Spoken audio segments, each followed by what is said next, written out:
That interview is not ready. So, Callum, do you think that could be a turning point in Graham Potter's tenure at Chelsea? I think it could be.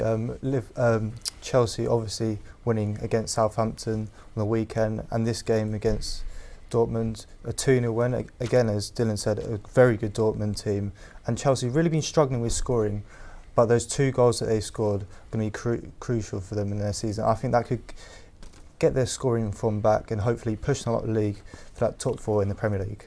But Dortmund, Callum, they had a few complaints about some of the decisions last night, especially the penalty. Well, yes, obviously Raheem Sterling's first goal in the 43rd minute, a really nice half volley after he dribbled past Marco Reus, the captain of Dortmund.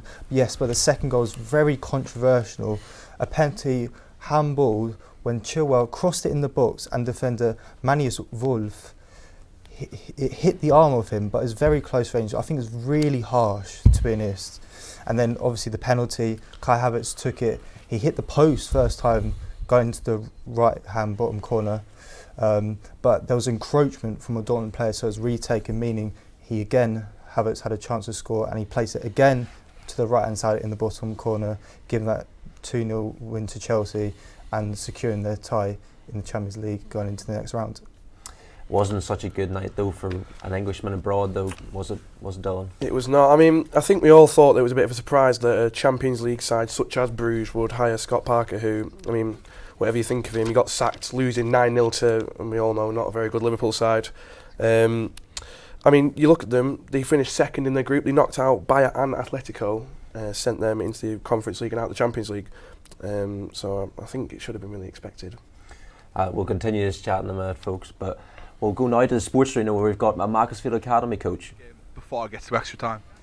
Yeah, it's massive. If we can get an early goal, it put us in good stead for the rest of the game. We just don't want to get complacent. We just want to stay focused and stay solid and just basically not concede. It's going to be a tough game because they've got good assets going forward. So, you know, the first goal is going to be vital. Thank you, Jordan. Thanks for that, Harrison. Going back to Scott Parker, obviously you've been looking at the form he's had in the Belgian League. 11th they sit Anderlecht. Not good enough, is it, Callum? No, it's not really good enough for Club Brugge. 13 wins in 12 for them. Having a really good Champions League run, but getting beat 5-1 against Benfica and 7-1 on aggregate, it's really going to hurt them. We've, as I said, Scott Parker really struggling, sitting 4th in the Belgium League, really with Genk. I think it was over 20 points above them, so it's going to be really hard for them even to get into European football next year.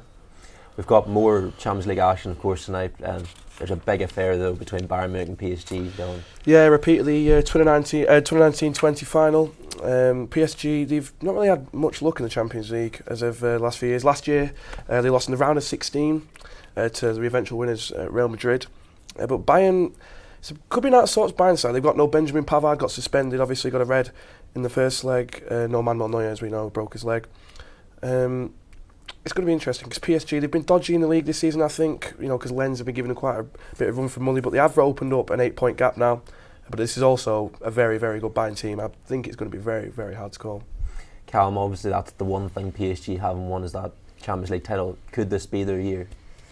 Well, I think there's some really, really difficult teams in there, even just to get past Bayern. I think be a challenge. Also, you've got Man City still in the mix. Real Madrid, you know, Champions League's the one last year, and that record is amazing. So I think they're going to really have to fight for this. And that game against Bayern, I think if they could go through, I think they have a real chance of winning it.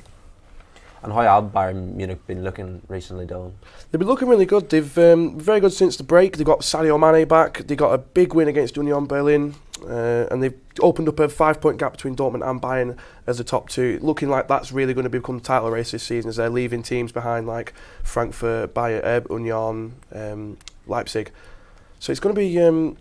I think this is going to be the best Bundesliga title race we've seen in quite a few years.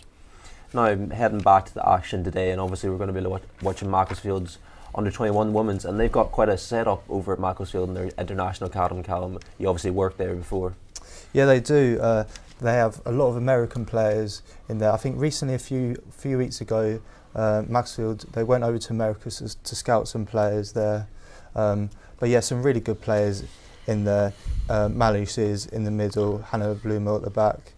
You got Celeste Gordon as well, a striker.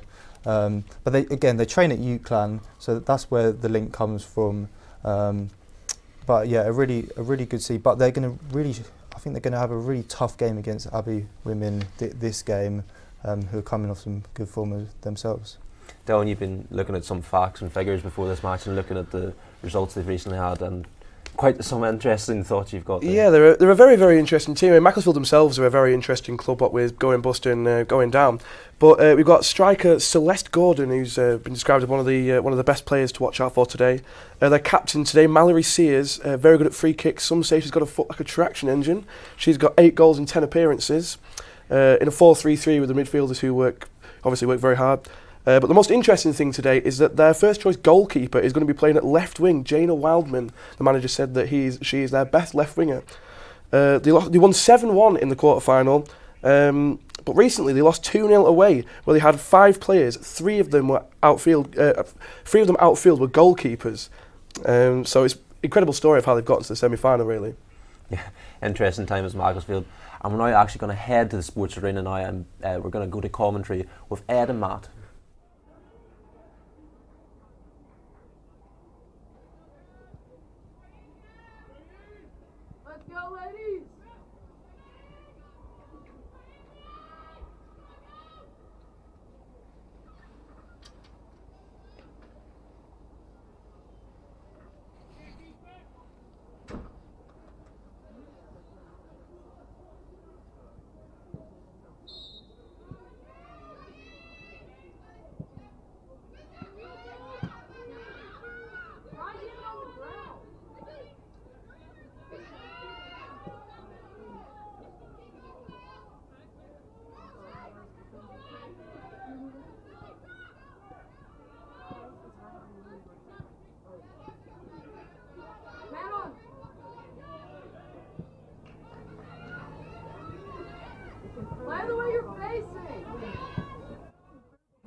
Nice play there from Nala Barrage on the edge of the box. Good finish as well. The Macclesfield keeper, I think, probably could have done a little bit better there to finish that one off, but still a pretty decent finish and the perfect start to the semi-final for the away side. The goalkeeper's even come up to celebrate that one. The goalkeeper's buzzing. Brilliant start for the visitors. A lot of confusion at the back for Macclesfield there. They can't be happy with that. Back underway now. Oh, and it's a foul. Free kick in the Macclesfield half for Macclesfield. Loving the pink kit, by the way. Oh yeah, it's a lovely kit. Hopefully they sell it online. You can buy yourself a copy. Macclesfield could be in here. Shoots! Oh, it's a great save by the keeper. Alicia Garwood does brilliantly to stop Laura Johnson from inside the box. And now Barkinhay, Abbey, sorry. Oh. Yes, ma'am, get it! Hey, let's go, keep it up! Good start, good there from Macclesfield, the way they responded and quickly bounced back from going 1-0 down. A good save from the keeper, and the ref's not happy here. Yeah, foul throw by the looks of it. But yeah, Mike, you're not wrong. There was an instant reply, really. They were straight in on goal again. from the kick-off, and they were unlucky not to score. Barking Abbey with a throw-in, punted downfield. Brilliant control by the number 9 there. Oh, she's a good player, this the goal scorer. It was actually Javine McKnight. I couldn't see the number 1. Tough to see from here. Her hair covered the one on the back of her shirt, so I thought she was number 8, Nala Barrage, but it's not. It was Javine McKnight. So apologies for that one, but Macclesfield looking to go and try and get back into the game, but they've lost the ball again. Barking Abbey now looking to come forwards, but it's a poor ball, easily intercepted by the Macclesfield defence. It's just back and forth. It's just been a scrappy first few minutes, to be honest. I think both teams are definitely going to be nervous. I think that's the reason we're seeing this. Once the nerves are settled, obviously, I think that goal for Barking Abbey would have definitely helped settle the nerves.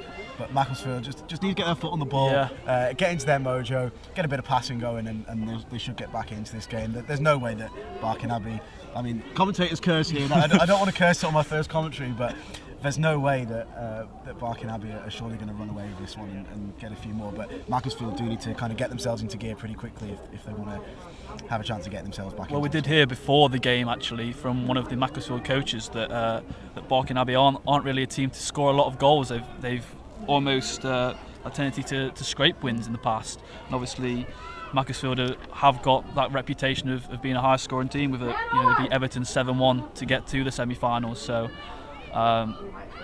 really looks like they'll be looking to bounce back, and they do look more comfortable on the ball at the minute, I think.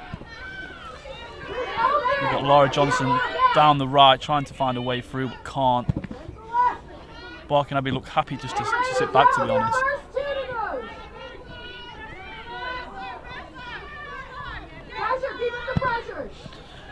We're going to cut away now to our reporter Josh Knowles, who is at the all-weather pitch.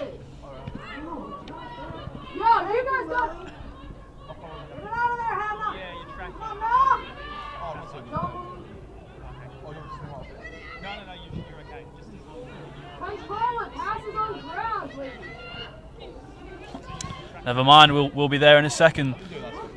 I really want to know what's happening in that match as well. Me too. I love a bit of the SUL league, but good chance here. Barking Abbey could be through again, but the keeper's quick off the line. They keep winning every ball in the air. Macclesfield back in possession, looking to get down the left-hand side actually. Bit of a cynical foul there. The linesman's flagged for it, but the referee's given a throw-in, so a bit of a miscommunication there. You are our referee and expert today. I know, yeah, as a qualified referee. The linesman on this near side seems to be very interested in what we're doing. He seems to keep looking at me, making me a little bit uncomfortable. But Josh Knowles, I think he's ready for us over at the Student Union League game. So over to you, Josh. What can you tell us? Yeah, it's been a fast-paced start here. Red Rose had an early chance, but it was well saved from the goalkeeper. Just a bit of pressure here from UCLan. Rovers as the shots well saved by Danny Hargreaves. But yeah, fast-paced start here, but still 0-0.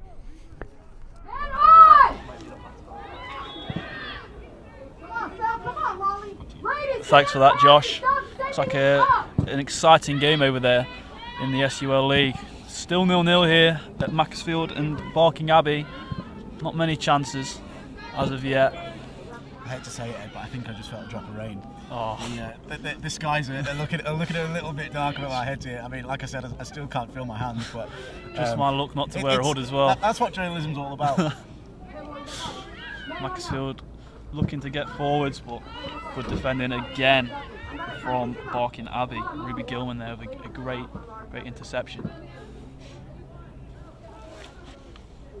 Laura McCann now looking to put a big throw-in towards Celeste Gordon. She does.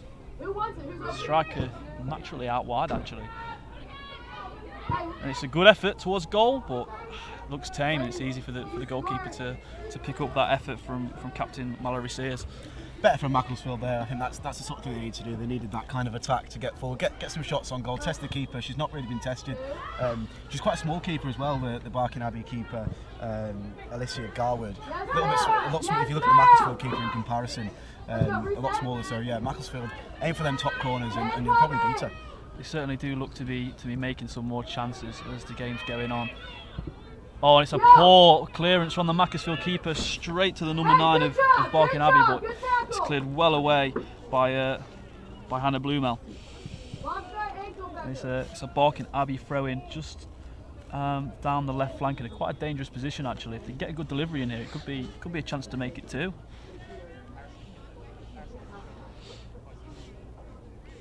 Thrown back towards the midfield and the back playing it around the defence now.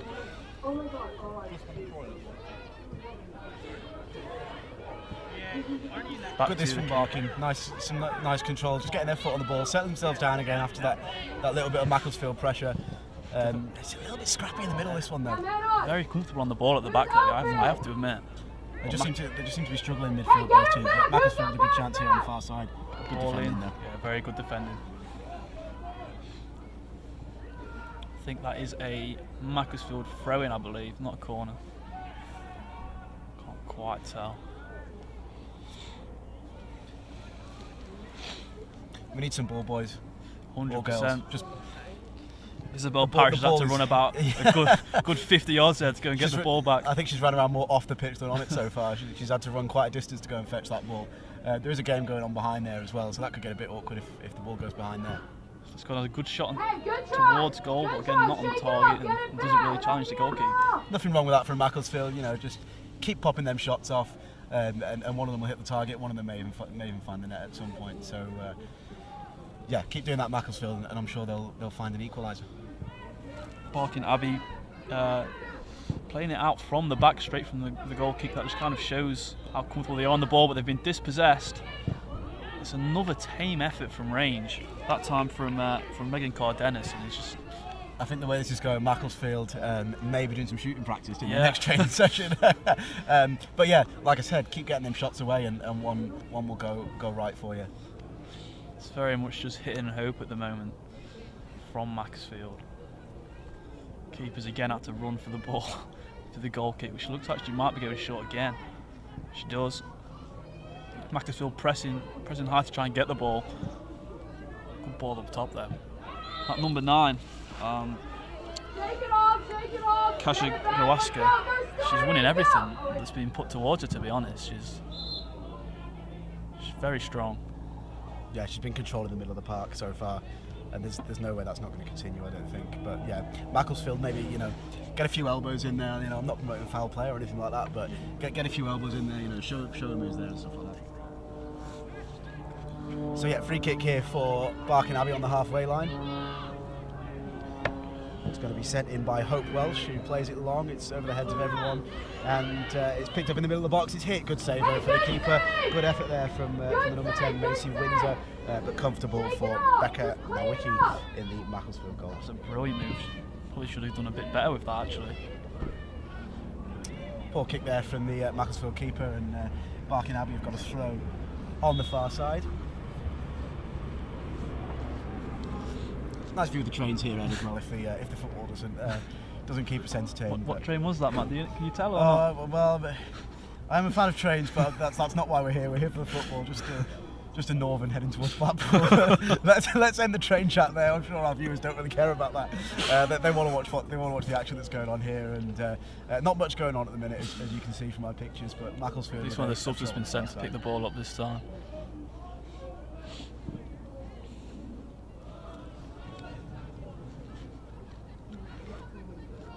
So thrown down the line. Referee gives a Macclesfield throw.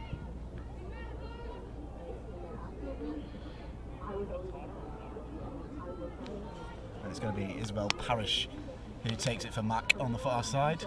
Gains a few yards. Not too sure about that release there. It's a little bit late. And it just seems to be a game of throw-ins on the far side. But I'm very glad it's going out on that side of the pitch rather than this side. If it was this side, then we'd probably be getting the ball in our face at the minute. But Ed, there's definitely some rain falling from the I'm just about to mention that, actually. I think the hood might have to go up in a minute. Well, I've not got one, unfortunately, so I think I'm in for a very wet and cold afternoon here at the UCLan referee Arena. Just having a word with the Barking Abbey coach. Not sure what that one's about. She might have had a problem with something. Not too sure what our referee's doing. Referee today is Ron Marsden from Leyland. He's the father of Paul Marsden, who's working his way up the refereeing pyramid at the moment. So yeah, Ron Marsden from Leyland, nice and local for him. A nice Wednesday afternoon in the cold here at the UCLan Sports Arena. I'm going to stop complaining about that now. And here comes the goal scorer for Barking Abbey. It's McKnight. Good tackle there, dispossessed in the middle of the park. And now Macclesfield have possession on this near side with Lara Johnson. Johnson looking to get past. A little bit of a shove in the back there, but it's with. It's crossed in, and that's comfortable for the keeper.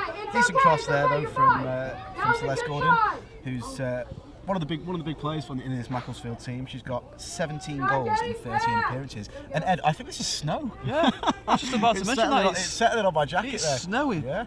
It's actually snowing in the middle of March. But we don't mind this. Welcome to England, everyone. We're used to the Preston weather by now. We've got an Aussie on our team, Josh, who's going to be on comms for the second half. I don't think he'll be used to this kind of weather. Very scrappy game in midfield so far. I think whoever gets control of the midfield is going to win this game. It's going to be a Macclesfield throw. On the far side, it's Isabel Parrish who's going to take it once again. Seems to be the designated throw-in taker. Macclesfield playing the 4-3-3. Both sides, I think, actually playing a 4-3-3, matching each other the proper way to play football. My favourite formation, although the old-fashioned amongst us will like the 4-4-2. 4 at the back, 4 in midfield, get 2 up top. Linesman flagging for offside there, but it's gone out for a goal kick. And we've got a goal another goal at Josh Knowles' game over on one of the all-weather pitches in the Student Union League. So Josh, tell us what's happened.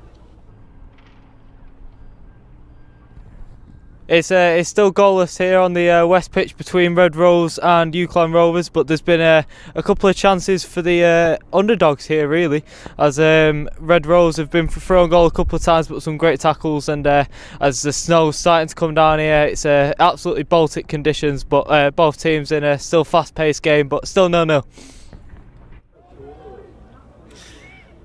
Thanks for that, Josh. Apologies there, not a goal for in the SUL game. Just an update for us. Sounds like there's plenty of action going on that pitch. Not much happening here, just more throw-ins on the far side, which seems to be the theme of this game. I feel like Groundhog Day at the moment. You're enjoying yourself, really, Ed. I am. It isn't a throw-in; it's actually a free kick. That's my terrible vision.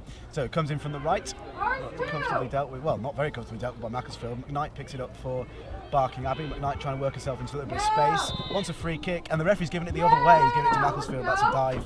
Mr. Marsden gives Macclesfield a free kick on the edge of their box, and they can regroup.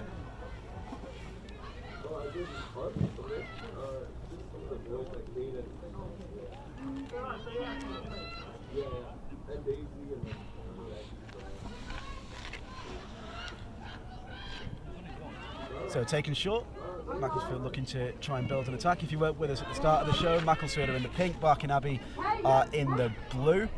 Macclesfield kicking from left to right, Barking Abbey right to left as you look at it. And still a bit of a scrap going on in the middle of the park here.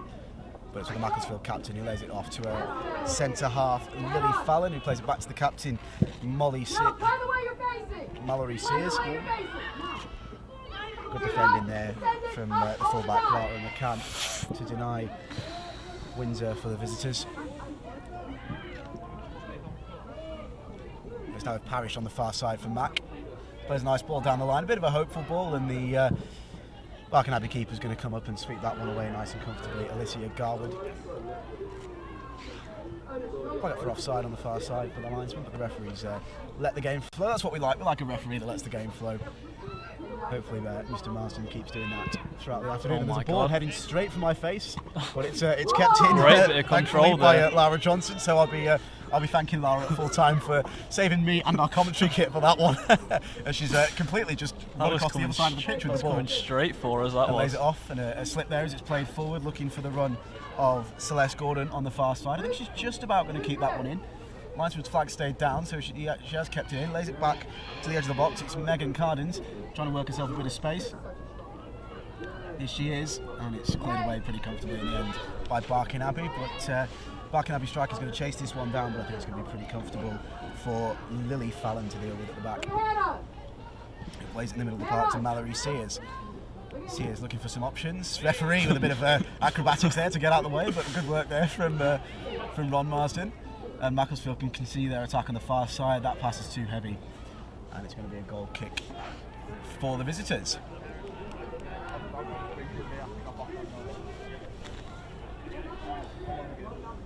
So 0-0 here. We've played, how long have we played, Ed? You've got the stopwatch. 18 minutes 18 so gone. far. And a reminder that this is a cup semi-final, so you'll get to hear us again if this goes to extra time. We'll be switching commentary at half-time. But yeah, cup semi-final, extra time and penalties if required at full time. Currently 1-0 to Barking Abbey. And Macclesfield have got a throw on this near side. It's going to be McCann who's going to take it. Throws it short to Fallon. It's with Johnson on the edge of the box, and a shot comes in from range, and it's just wide. Not bad, that, to be fair. But Oh, it just started screaming. I would have liked to have had my glove. and we've got another update. Well, that's a good thing about the ball going miles away, Ed. We can get plenty of updates in while the ball's retrieved. We are going to go to Sam, who is at the other Student Union League game this afternoon. Sam, what can you tell us? Hi, we're here at the UCLan Rangers vs Headstrong MHFC match. It's just started snowing, it's getting a bit heavier now. The kick-off's been delayed about 5 minutes. There's problems with the referee, it's all sorted now. They're just about to kick off, they're getting started, the whistle should blow any second now. Thanks for that one, Sam. Sam and Ben Pitt-Keithley at that one, at that Rangers vs UCLan Rangers game over on the other all-weather pitch. Here we're on the grass in the snow. Hopefully it doesn't settle, and hopefully we get a full 90 minutes of action. I can't see this one being called off at any point unless it does just carry on as it is and the snow starts to settle, but I don't think that's going to happen. Still a scrappy one, this one. Still 1-0 to the visitors, Barking Abbey, and that's a good ball through, and it's going to be Windsor who chases it, but it's easy for Nowaki to clear up in the Macclesfield goal. Picked up here by Boo Mills. Yes, ma'am. He played it out wide, but nothing doing from that attack. And makes Windsor getting a little bit frustrated on this near side, throwing her arms about a little bit, which is understandable. Neither team's... It's a weird one, this head. Neither team's really been able to get a hold on the game and take control of it. Yeah, Boo Mills wins it there. It's been a tough one so far. Like you've said a few times, it's been a bit scrappy in midfield. Neither team's been able to get a proper foothold in the game, as that's shown there. That ball straight out. And the ball's come out for throwing on this near side. Mills did go down injured there, but I think she's going to be okay to carry on. Nobody seems to be coming on to give her any treatment. I think she'll walk this one off. I think it might be the ankle that she's struggling with here. But it's going to be Windsor to take the throw. Goes it down the line. Nicely flicked on, but straight to the Macclesfield centre half, Hannah Blumel. And now Macclesfield looking to build an attack on the far side. But poor control there, and it's out for a throw-in.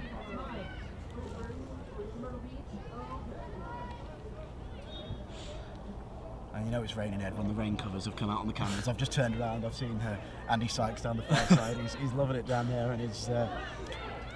Change of occupation big today. Coat. He's got his wife's hat on as well, he's told us. That's an exclusive for you. And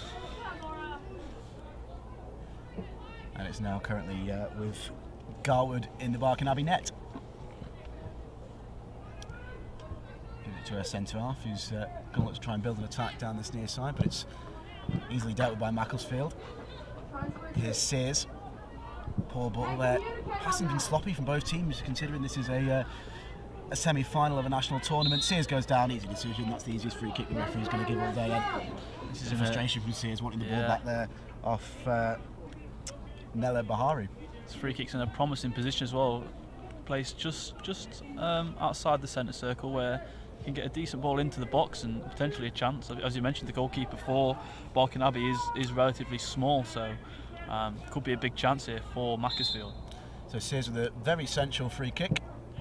Sent in long. Could it go all the way God. to the net? So it's just over. I thought that I just really crept thought in. for a second that was going to drop in. A fantastic free kick there from Sears. I think if we ask her at full time, she'll probably say she didn't mean that. I think she was just trying to flick one into the box and cause a problem. But really good there from Sears, and just over. That definitely would have beaten Garwood in the Barking Abbey net. That was just a whisker over the cross. That would have been a spectacular goal for her. So it's Garwood. Referee telling her to hurry up. I'm not really sure why. Still got plenty of time to go in this one, and the ball goes absolutely miles away when it goes out as well. So a bit fussy there from Mr. Marsden. And there's a throw in on the far side for the visitors.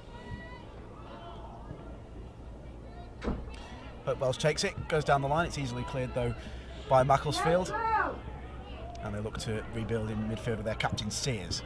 Sears looked to find Johnson on this near side, but it was quickly cut out. But Macclesfield regained possession on the far side. Good ball down the line, but Welsh is going to deal with that pretty comfortably for Barking Abbey. The hoof ball in the middle of the park. Hey, you're good, you're good. Doing also a great bit of defending there. Nice there from the Mac number 10 to win it back, but Barking have got it. Nice bit of play there in the middle of the park. Nice control from Nala Barrage, but the ball is poor out wide. It's just overhit, really. That'll be a throw into Mac. The right idea was there for that one.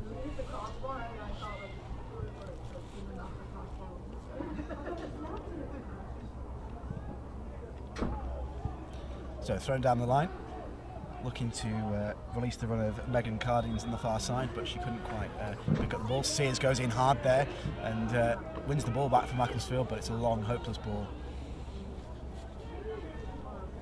And nothing comes of it.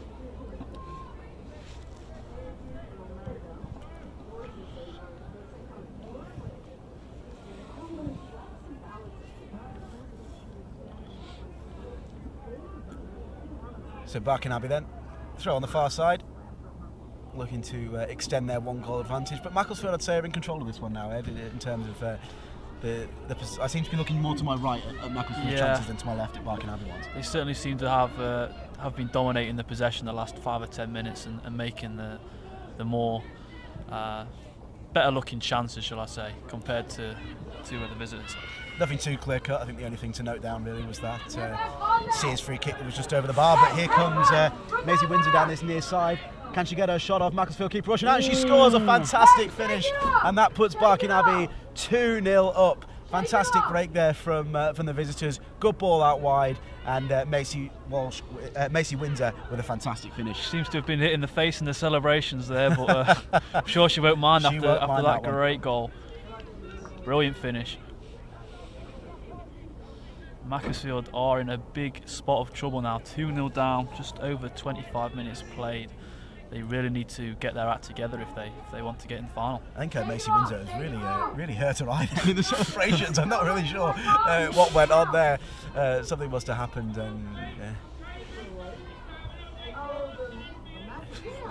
The referee, Mr. Marsden, being very vocal here,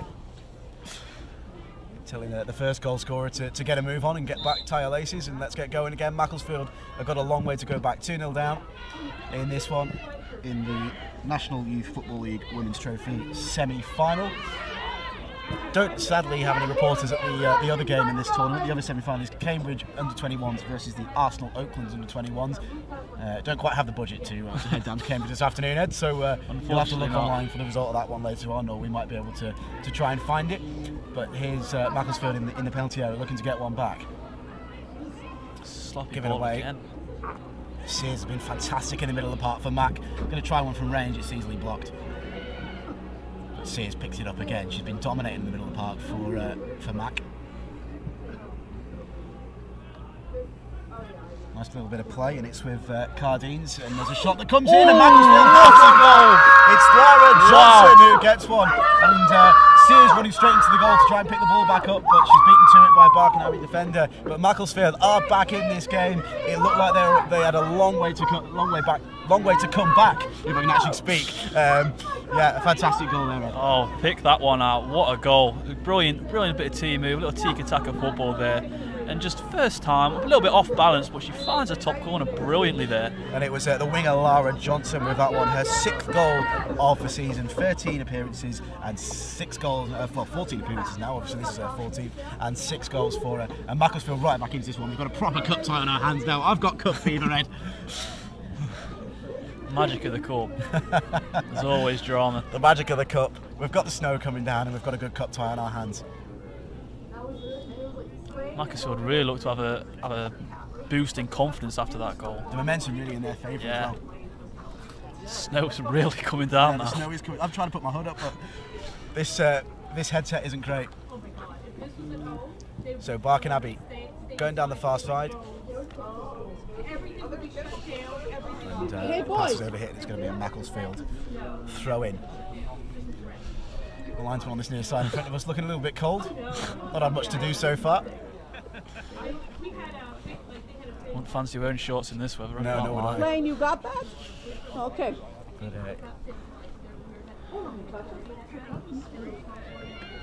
doing a couple of side steps to keep himself warm. I might have to join him. So Barking just trying to keep possession here. They're obviously 2-1 up when Macclesfield dispossessed, and this could be a good chance for the equaliser here down the far side. I think the centre half's going to come across and sweep that one up. That was good defending. Great reading of the game there. From Alice Hughes on the far side, and Macclesfield have got a throw in. They need a long throw-in taker. You think C is the captain? You know the amount she's done for this team so far in the game. You think she'd be able to launch one in there? She's been the workhorse so far. I mean, I can't count how many times she's actually won the ball back in the middle for Macclesfield. So thrown for Mac on the far side. I think it's going to be the fullback who takes it. Thrown short to the goal scorer McCann. McCann's going to try for another one here, but it's blocked at close range. And now the centre half goes for one from range. That could really test the keeper. It's just over. A fantastic hit there by Hannah Blumel, but just over. And I think I mentioned at the start at the top of the show, Ed, that if they test this keeper from range, they will beat her. She saw her, especially if they try try off the line there try and lob it. just went for it. It's a goal kick. And Barking Abbey playing a bit of a dangerous game here, passing it around the back. Macclesfield could easily pounce and get themselves level in this one. Yeah, keep it up. And it's now with Barking's second goal scorer. It's Macy Windsor on this near side. Yes, ma'am. Windsor with it. Let's just see if anything. We have got an update to come in just a moment. We're just going to see if anything comes of this Barking attack. It's with the fullback Boo Mills. Mills back to Windsor, but Johnson cuts it out. He's going to look to drive down this near side. And, very tall centre half there for Barking. Alice Hughes doing some decent defensive work, and it's gone out on the far side for a Macclesfield throw. Now hopefully we don't miss any action. We are going to head across to Sam, who's at one of the Student League games. Hopefully Sam's got something worthy to tell us about, because it's nail-biting stuff here. But Sam, what can you tell us over at the Student Union League game? Hi, we're back and we've had 2 goals here from Headstrong, both by the number 7. It's starting to snow quite heavily now, but Headstrong are really into the game. They've had a few corner pieces, few set pieces, and they're feeling really comfortable in it now. It's 2-0 to Headstrong against UCLan Rangers.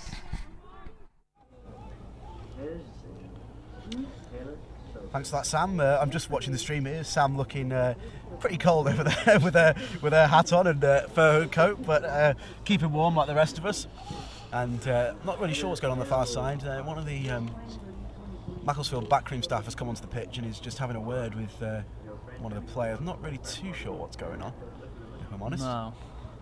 The referee doesn't seem to be too involved. He just kind of stood there watching the action. So as soon as we can tell you what's going on, we will. But if it's One of the an Macclesfield injury players or not, is taking a drink, but nobody's down here unless there's a head injury or something like that we might have missed. I know Blumel has got her hands on her head, but I don't know if that means Yeah, anything. she has, yeah. We were obviously keeping an eye on the action while we were hearing from She's Sam heading there. off to the side of the But it pitch. may have been the goalkeeper actually. She's come running out of her goal to come and get involved in that situation, but nothing doing, I don't think. And I think we're going to restart with that Macclesfield throw that we left you for just before we went over to Sam at the UCLan Rangers versus Headstrong game. So Macclesfield throw. It's 2-1 to Barking Abbey. Ed, what have we got on the clock? 32 minutes, so not long until the break. Macclesfield will definitely want to get that equaliser before the break. And the momentum's definitely with them. I think it was an injury. Hannah Blumel has just come running back onto the pitch. So yeah, that was an injury. Must have been a head injury or something that we might not have seen over on that far side. But I believe Josh Knowles has got an update for us. So Josh, let's head over to you on the other Student League game.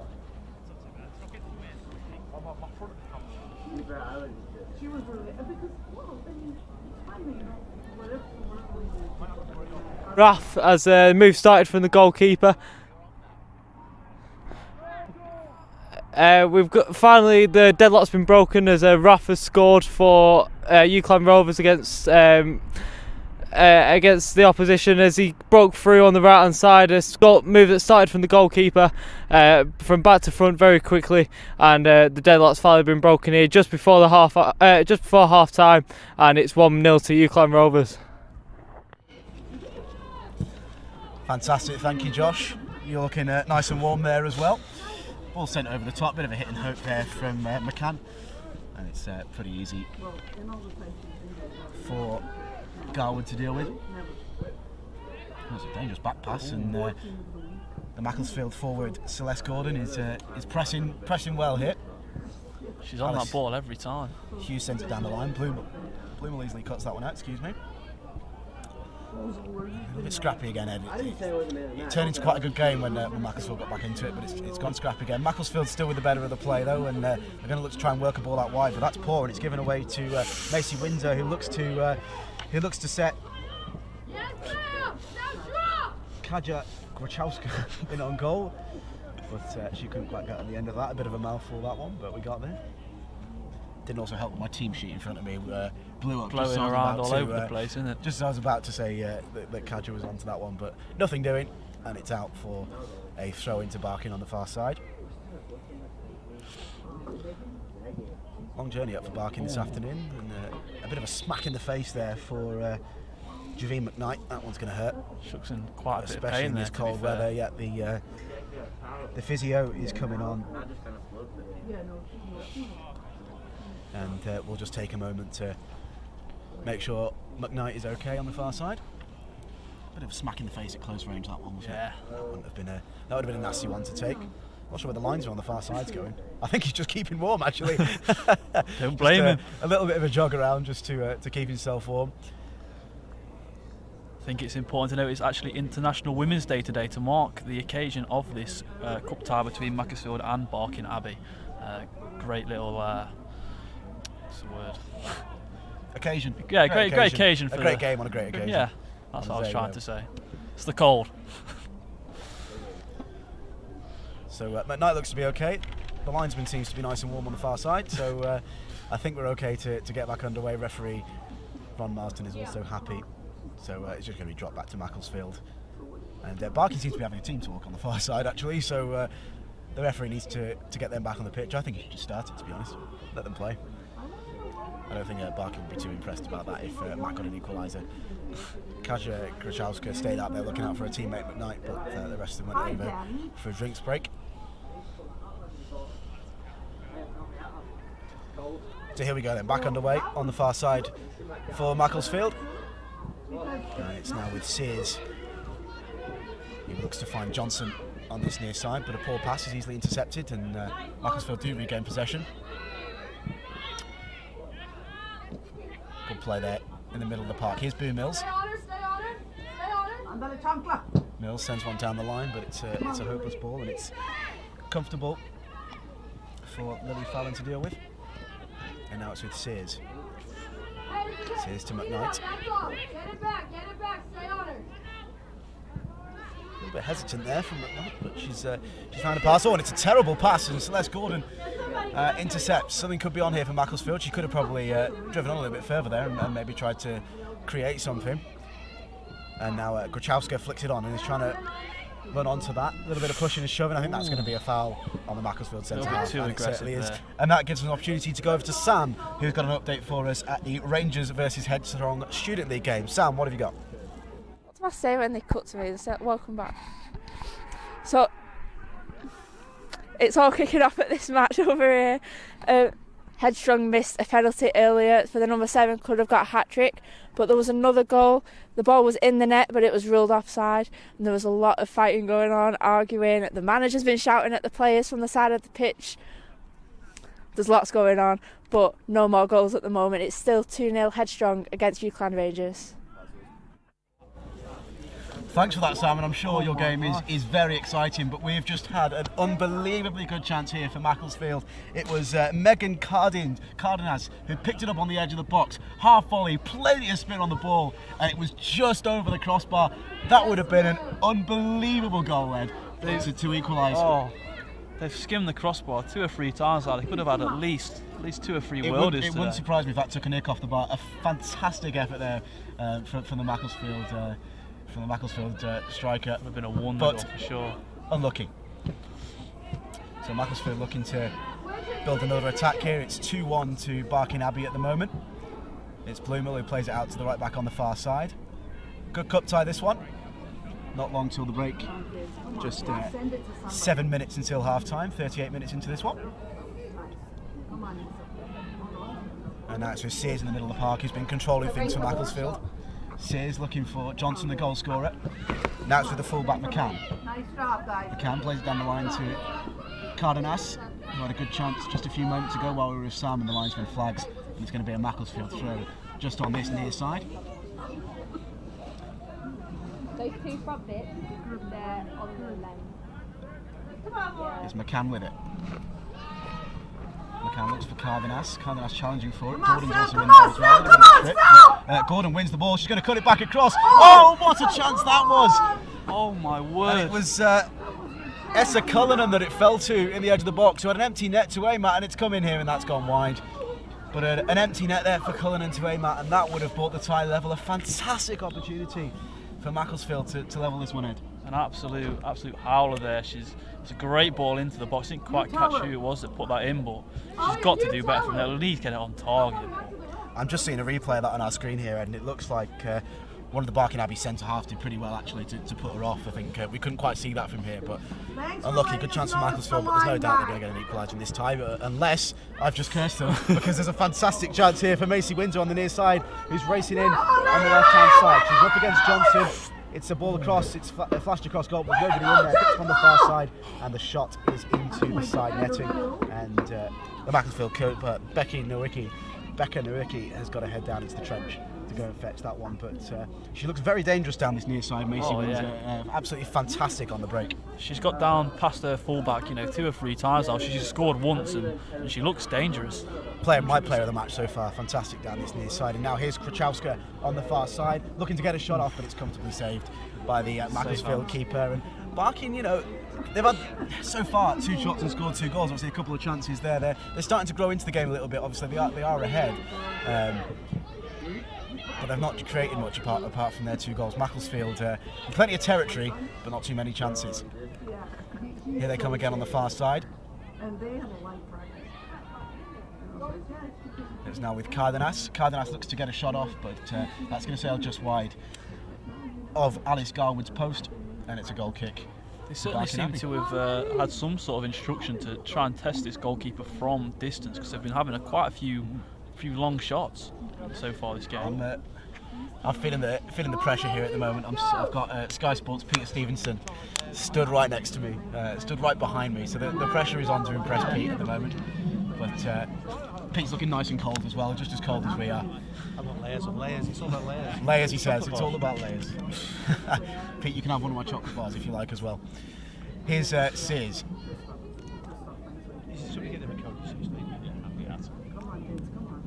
Dealt easily there at the back. With a poor ball forward, and sloppy passing has been a recurring theme in this game, Ed, at the moment. But that's a nice ball through, but the flag is up on that far side. Good decision, I think, from the linesman on the far side. We'll see a replay of it on our monitors in front of us in a minute. But I think that was a correct call against Kaja Grachowska. The Barking Abbey forwards have been very dangerous in behind so far. Got a bit of pace on her. Yeah. Got a bit of pace. So is Macy Windsor on this near side as well. That's a good combination that works. It's going to be Bloomill that takes the free kick long, looking for Gordon. It's one. And Barking Abbey deal with it. Gordon with some good pressing there, and it's now with Boom Mills, who's under pressure from Johnson. Boom Mills finds Windsor, who's now looking to break down this near side. Johnson's on it. And it's a poor ball forward from Windsor and easily dealt with, but Barking Abbey picked the ball up again in the middle of the park, but it's now back with Macclesfield. Really scrappy this one at the moment. And now McCann has it on this near side. McCann looking for a pass. She's not got many options here, so he drives forward. and now finds Cardinals, who plays it out wide here to Johnson. Johnson's going to look to put a cross in. It's a low ball across the box, and it's picked up. The shot comes in, and it's just wide. Fantastic chance there, and it was Essa Cullinan again who had that chance a minute ago, Ed, where she had an empty net in front of her and put it wide, got her foot in wrong, and another good chance there. Yeah, Whistle's just past the top corner again. She's, in my opinion, I think she's got to do better there and at least hit the target. She's squandered a couple of good chances now. Alice Garwood certainly hasn't had many saves to make so far, but she's been worried a few times, that's for sure. Yes, ma'am. Fallon under pressure there from Krachowska, finds her centre-back partner, Hannah Blumel. Blumel finds Sears, who's got a little bit quiet recently actually. She controlled the first half an hour of this game, but got a little bit quiet pretty much since Mac equalised actually. Appeals for a handball there against Boo Mills, but nothing doing, says the referee. And the ball is played out wide. And a little bit of a late one there, and that was Javine McKnight with a late challenge back. I think wants a card here, and the referee, Ron Marsden, is going to have a word. Was that a card for you, Ed? I think it's just a warning for me. Late challenge, but I think it's a first one. Cameraman Andy Sykes is nodding with that one. I think he agrees with Mr. Marsden's officiating. And it's going to be Sears to take the free kick. So just a warning there for McKnight. Sears with the free kick on the far side, looking to get Macclesfield an equaliser before half time that they'll so desperately want. We're into the last 30 seconds of the half, so not too long to go. And then back to Stuart and the guys in the studio to analyse what they've seen in this first half. Shot comes in from Cullinan again, but it's comfortable for Garwood. And that should pretty much take us through to half time. Just going to keep an eye on the referee here. He's not looked at his watch, to be fair, so we will keep an eye on him. And Barking Abbey have it in the middle of the park here with Barrage dispossessed by Sears. Barrage plays it to a centre-back. Hit forward nice and long by Ruby Gilman, who's had a pretty quiet afternoon so far over there.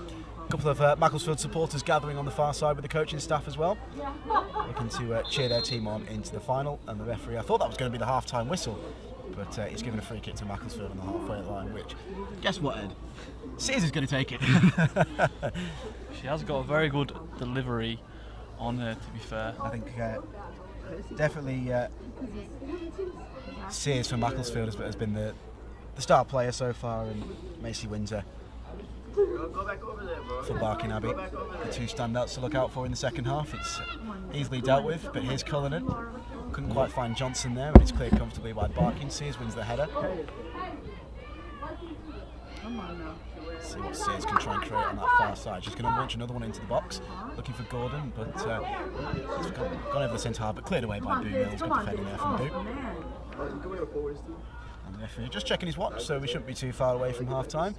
We can. Sadly, the cafe's closed here at the UCLan Sports Arena, so no hot chocolates for us. But on the far side, Hope Welsh has gone down with an injury, and the physio's coming on. Not too sure what happened there. There was nobody around her, so those ones can be quite worrying, unless there was kind of an impact injury. Just have a look at it again on our screen in front of us. I heard you guys started winning every game. It went from red to green. Oh yeah, we've just seen that again. She did just go down. We've just seen that on the stream. So. And the linesman has had it again on that far side, keeping himself warm. You've got to respect it, really. You must be knackered, bless you. Anything to keep warm, I suppose. I mean, I refereed a school cup game in Hale once. It was awful. It was horrendous. And while we've got this injury, we are going to head to Josh Knowles in just a moment, when I'm given the get-go in my ear. So Hope Welsh down and receiving a little bit of treatment. But while she receives that treatment, we're going to head to Josh Knowles, who's at one of the UCLan Student Union League games. Josh. Yep, we've had a second goal here as UCLan Rovers have taken double their advantage just on the stroke of half time. A long range effort with the right foot. Flew into the top corner, and in a game that's been had very few chances, it's put a brilliant spark on the first half. But the referee has just blown the half-time whistle here, and it remains Red Rose 0, UCLan Rovers 2.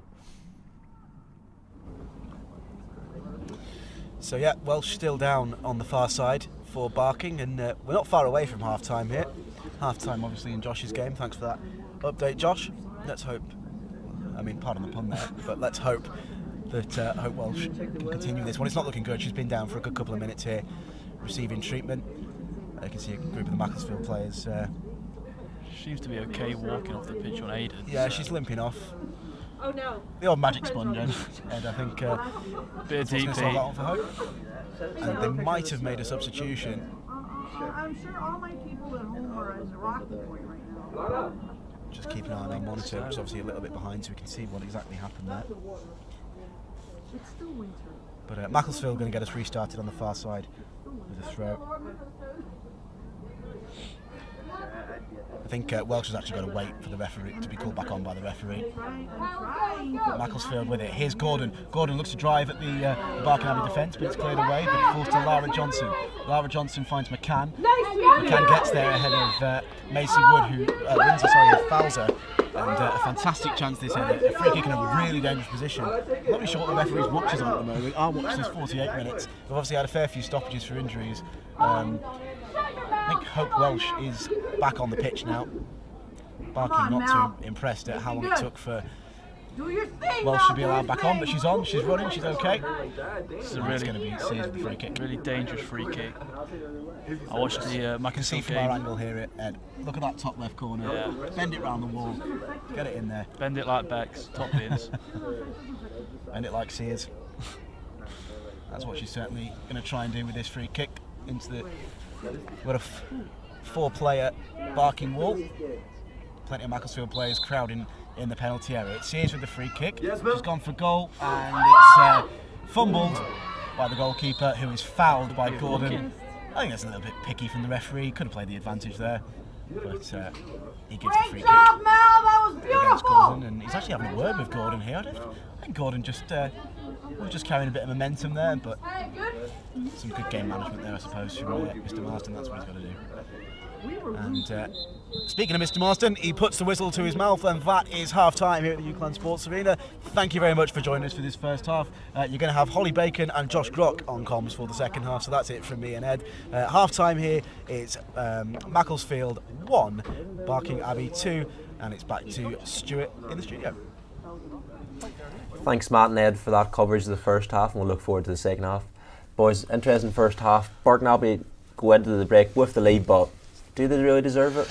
I don't think they do. I mean, they do and they don't. They've taken their chances, and I think both keepers haven't really been too good. The Macclesfield keeper, you see, she's kicked the ball out of play on goal kicks numerous times, and I think both of her goals she definitely should have done better. And I've seen her out of position numerous times, but I still think it's all to play for. Macclesfield definitely still in this one.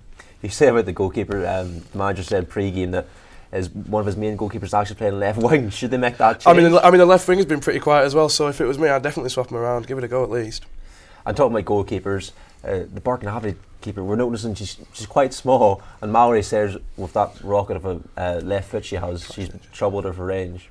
Yeah, I think Macclesfield has been really targeting her, especially from range. They've had a lot of shots coming from the wide areas. I think that's a tactic that Macclesfield have really gone for. But Abbey women have really shown a threat on the break, scoring those 2 goals, and seemed actually had better chances in the box, while Macclesfield kind of having a lot of speculative efforts which went wide. But I think Macclesfield, if they keep plugging away, they may score a goal against Abbey women. We've had 3 goals in the first half, so we can't really complain, but so the weather's kind of taking the limelight at the moment, isn't it? I was going to say, I mean, the most interesting things that I found, I mean, the snow coming in the 10th minute, and also Matt Sammers' train spotting, and you could even go with the linesman haircut. I mean, if you look at that, it's an absolutely monumental trim from the linesman. Yeah, they dominated the first half, Macclesfield. Do you think they can turn it around in the second half, Callum? I think it's going to be tough, but I think they'll probably I think they could get a second goal, and I think from there it could really turn the tide of the game. Again, as I said, a lot of shots from range, and I think if one goes in, that could really change the dynamic of the game in Macclesfield's favour, because they've had a lot of possession and they're keeping the ball quite well, even though it's been quite a scrappy game. But if they about 30 seconds they create some more. I mean, the thing is, sorry, we've got Laura Johnson as well. She's had a great season, hasn't she, Callum? Yeah, she's been great for Macclesfield. 6 goals in 14 games. really a threat on the wing, and that's where a lot of the shots are coming from. So I think if she keeps plugging away, she's definitely got her position fullback. But we're now going to cut to the sports arena once again because Ben has an update for us. Yeah, we're back underway in the second half in this game, and a rapid start to the second half for UCLan Rovers. They've tripled their advantage now. It's 3-0 against Red Rose United. Well taken goal, to be fair. Buried into the bottom corner, out of the keeper's reach. So yeah, 3-0 rapid start to the second half. Tough times there for Red Rose, who still haven't won a game all season. Going back to the Macclesfield game, what were you going to want to say, Del? I was going to say, I think the main thing is that this game, I think in my opinion, is going to be won in the midfield. I mean, you see Mallory Sears with her foot like a traction engine. She needs to be hitting it more often. You've seen her hitting it. You've seen the free kick, but that keeper is really, really short. And you saw her between the when it's focused in on the between the post and that free kick. She could go for any corner. She could hit it anywhere, and the keeper's not going to get to it. And now we're going to go back again to the sports arena, and now Sam has an update for us. So it's still 2-0 here at Headstrong versus UCLan Rangers. Number 7 scored both those goals, missed a penalty, could have made it a hat-trick. Just in the last few seconds there's been a close score. Keeper saved it and the corners amounted to not very much. There's been a lot of scuffling, fighting, arguing, lots of kerfuffle. But it's been a very good game. Chances at both ends for both teams. It's a tight game. Maybe UCLan Rangers could get a goal, and that corner's just amounted to nothing as well. But it's 2-0 here at this game. Well, scuffles in that game, mixture, you're safe there, Sam. Going back to last night's action, we talked about the Champions League, but there's big games in League One as well, Dylan, wasn't there? Yeah, well, I mean, the Morecambe Cambridge game, it was a really, really big game that neither side could really afford to lose. I mean, as a Morecambe fan, I've followed Morecambe away 10 games this season. I've seen us been 1 point away from home, and we've only won 1 game away since last April. So it was really, really important we didn't lose that. Cambridge, I think it was 3 points behind us at the time. It was a bigger miss out on points for Cambridge than us, I think. And again, Accrington smashed 3-0 by Ipswich, but I think we all kind of expected that, really. Callum, it's quite tight down the bottom of League One and a lot of North West teams involved. How do you see this playing out?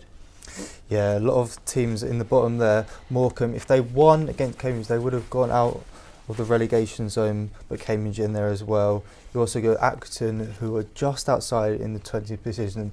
As a reminder, 4 teams will get relegated. But I think if Accrington they can recover from a really battering 3-0 defeat against Ipswich, then I think they could be safe. But that 1-1 draw against Cambridge for Morecambe could maybe turn a tie and get some points on the board for them. All the teams down near the bottom have played 35 games, bar Accrington, who've actually played 33 down. Could those 2 games in hand be crucial in this relegation fight? I mean, I don't think they are, because at this point in the season, if it had been maybe 10 games ago, you got 2 games in hand, but at the minute I think it's points on the board, and I don't think they're going to get many points off it. I mean, they got a Peterborough side who, I mean, yeah, alright, they've been a bit inconsistent, and I don't think they'll make the playoffs, but they've got some real quality in that team, like Johnson Clark Harris, for instance. I don't think they get a result there, and then they've got Plymouth, who are chasing. I think they're just gone top with a win over Derby, and that Derby tie is far too good for this league, so I don't really see them being crucial to the relegation battle, if I'm honest. Now looking ahead once again, we've got Europa League action tomorrow night, and Arsenal are back in action against Sporting Lisbon, Callum, and they might have some good fitness update as well with Gabriel Jesus. Yeah, we've heard that Gabriel Jesus is back in training for the Gunners, which could be really important for them in their Premier League tie, but also in the Europa League with their squad. Yeah, Arsenal, again, coming off the back of that amazing 3-2 victory against Bournemouth, flying high in the Premier League, so they maybe have a few players rested for the Europa League tie against Sporting, but Sporting, they're a difficult team to face, coming off the back of a 4-game win streak, and Ruben Amorim, their coach, has been touted for a lot of Premier League jobs. Chelsea, one of those teams, so it's going to be a difficult game for Arsenal, but I think they should win that game, to be honest. Do you think, Callum, that this Europa League might take their eye off the league then, Arsenal? Will this be bad for their title race? Would they rather not be playing the games? I think it could potentially. It depends on if Arteta goes with his strongest team. If he goes for a rotated team, then I think they still have a good chance. to win the Premier League and be competitive in the Europa League.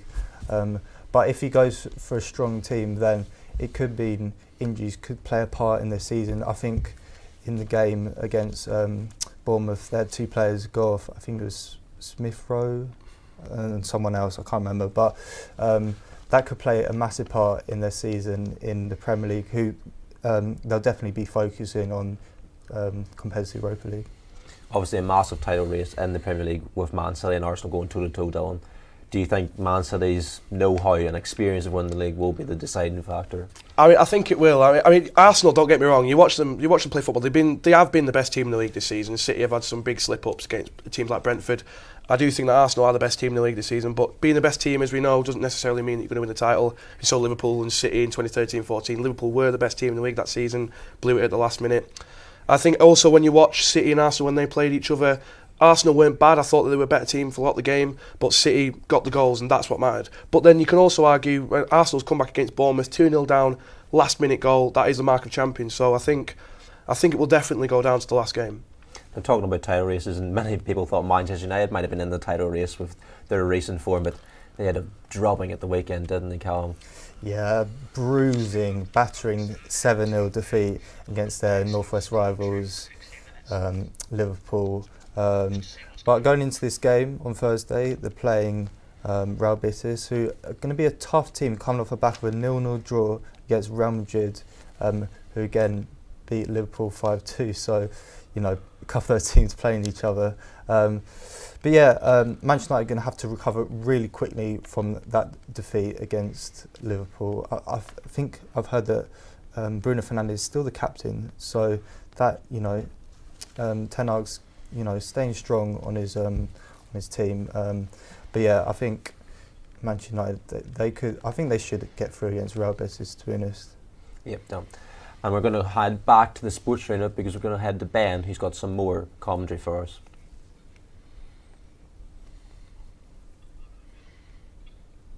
UCLan Rovers and Red Rose United, but UCLan Rovers starting to get the confidence flowing now and looking to extend that advantage further. Went very close to making it 4-0 just after their third, and at the moment they're in decent position. I'll just move so that you got that. They've given it away and they come in field now, but yeah, this has been the story of the half, and good sweeping from the keeper to get it away, but it has very much been a half where UCLan Rovers, with that 3-goal lead, have started to really try and turn the screw. However, they might get caught forward here, but good covering from the defender, and they're coming forward once more. Ball down the line, and once again out for a throw. So, actually, again, the Red Rose probably started the better, but from then on, it has largely been a UCLan Rovers a game, really, and they've come out in this second half really firing. Got that early goal, of course, and could well have had more. And that's a lovely bit of skill now, and they're breaking through the centre, but can't quite get it under control. And there they go again down the line. It could be a decent crossing opportunity here. Now looking to beat his man and get that crossing. No, he might go himself. He has got himself and almost squeezes it into the near post. Don't know if you quite call that there. Difficult to get the position right, but will be a goal kick to Red Rose United. It's been another difficult day for them, of course. I think Stuart mentioned it in the studio earlier, winless so far this season, but it looked like it might be a bright afternoon, but has not turned out that way, and it'll be interesting to see if they can keep their head up and maybe if at least get a consolation. And thank you very much for joining me, and I'm going to now hand back to Stuart in the studio. Thanks for that, Ben. And we were talking about relegation dogfights here in the studio, and talking about fights, we've actually got one, Sam, haven't we?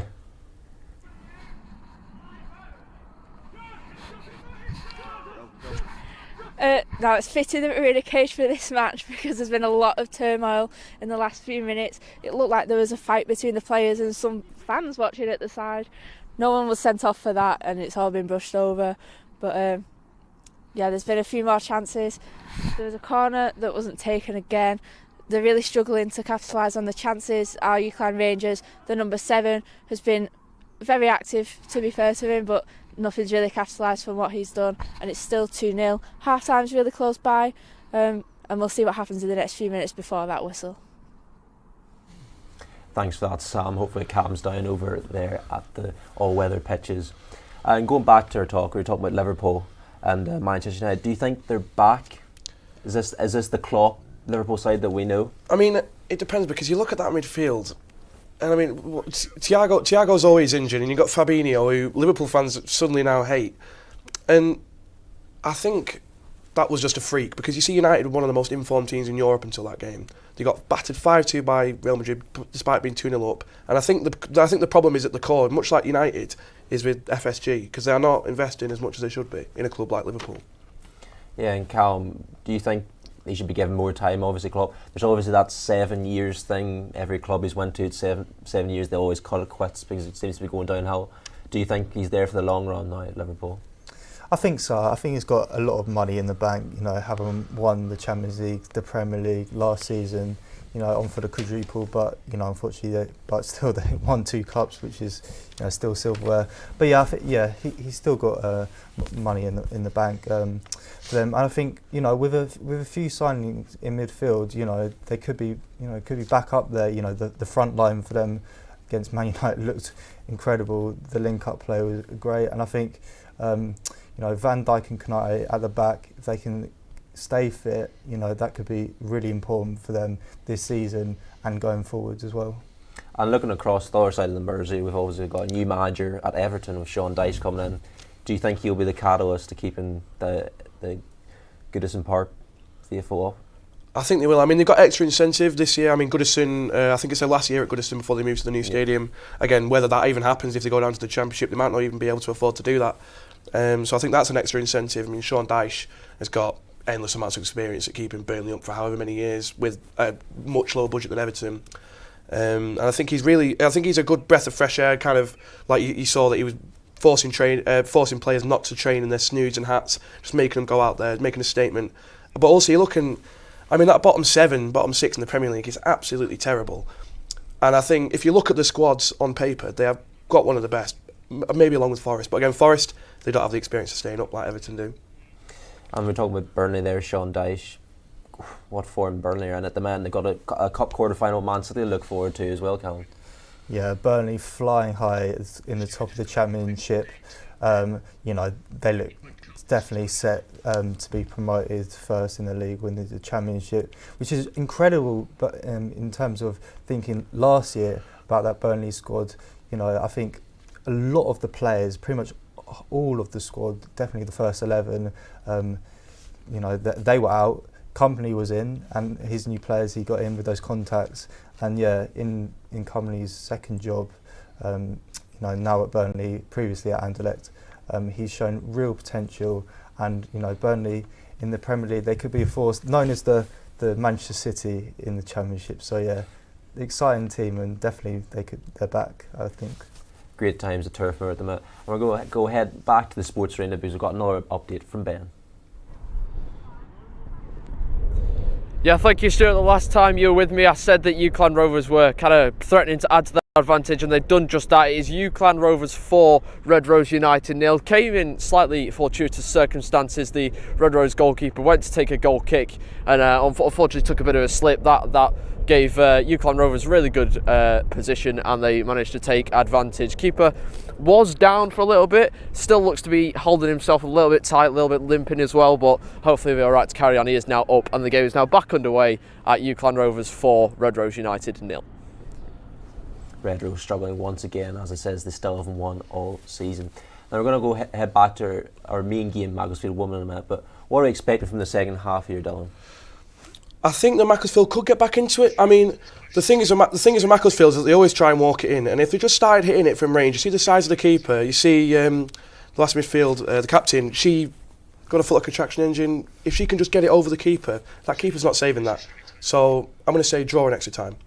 And Callum, what's your prediction? Yeah, I think maybe if Macclesfield can get that goal, I think they could go on to the Niscats. But if not, I think, you know, Abbey could win. But I think Macclesfield will probably progress. They look the better team, have more quality. So I would say Macclesfield 3-2. And we're now going to go back to that game in the commentary, and we're joined by Holly and Josh. Welcome back to the National Football League Women's Trophy semi-finals. between Barking Academy and Mansfield. The second half kickoff has just underway, and with me beside me is Harrison Butler. Harrison, what a great first half. Fantastic, a bit cold, but overall very good first half, very exciting, and obviously with that Macclesfield goal, it's anyone's game, no? Yeah, for those who have just joined us, it's currently 2-1 Barking's way. Javine McKnight and Macy Windsor have been the goal scorers for Barking so far, and Laura Johnson managed to come back with a Macclesfield goal to keep them in the fight. So far in the game, it's been really good. Melanie Sears, the captain for Macclesfield, has been looking like one of the better players on the team for Macclesfield, and the number 10, Macy Windsor, has really shown their stuff on the pitch so far. Now back to the game. Macclesfield on the ball on the left side. I feel like they've controlled the game the most so far. It's just at times, especially them 2 goals, have switched off at the back. I definitely feel like Macy Windsor has been the major. She's been the turning point, hasn't she? especially for Barking. She has been the player that has absolutely managed to take her opportunities when they've come. It's down into the back line now. And they're very fast on the counter attack. We can't forget that. It's very Luna important. on the ball.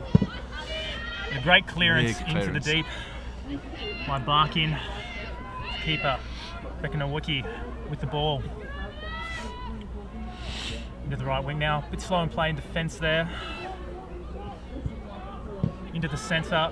Barking just has done a really good job of pressing and keeping the ball. We have a player down. One of the defenders. What number is that? That is number 2, Laura McCann. Down in the midfield. Captain going in to check in on her. Talking about the captain, Mallory Sears, she has been a key player for Macclesfield and has definitely kept them in the game here. It's looking like a bad injury actually. Down here, the medical staff in the middle, and whoever wins this game goes on to play in the final. It's actually Lily Fallon that's down, not Laura McCann at the moment. Oh, missed call, number 3 on the jersey. And the winners of this match, of course, go on to the final against the winner of Arsenal Oaklands versus Cambridge United. Which that's going to be a good game, isn't it? Should be a good match, however it plays out. Yeah, Lily Fallon down. Lily Fallon's had a good season so far. I know she's playing centre back here today, but she's managed to put one at the back of net so far this season from her 10 appearances for Macclesfield.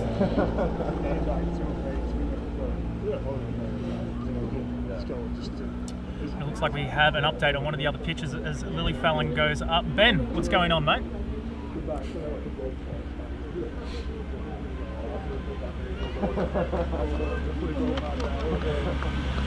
(5-0) UCLan Rovers against Red Rose United.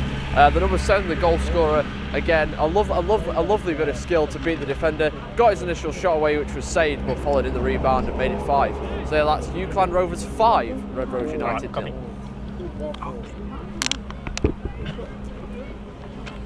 Thanks for that. Wow, what a score. 5-0 at the moment. UCLan Wave. Exceptional. So the drop ball is on.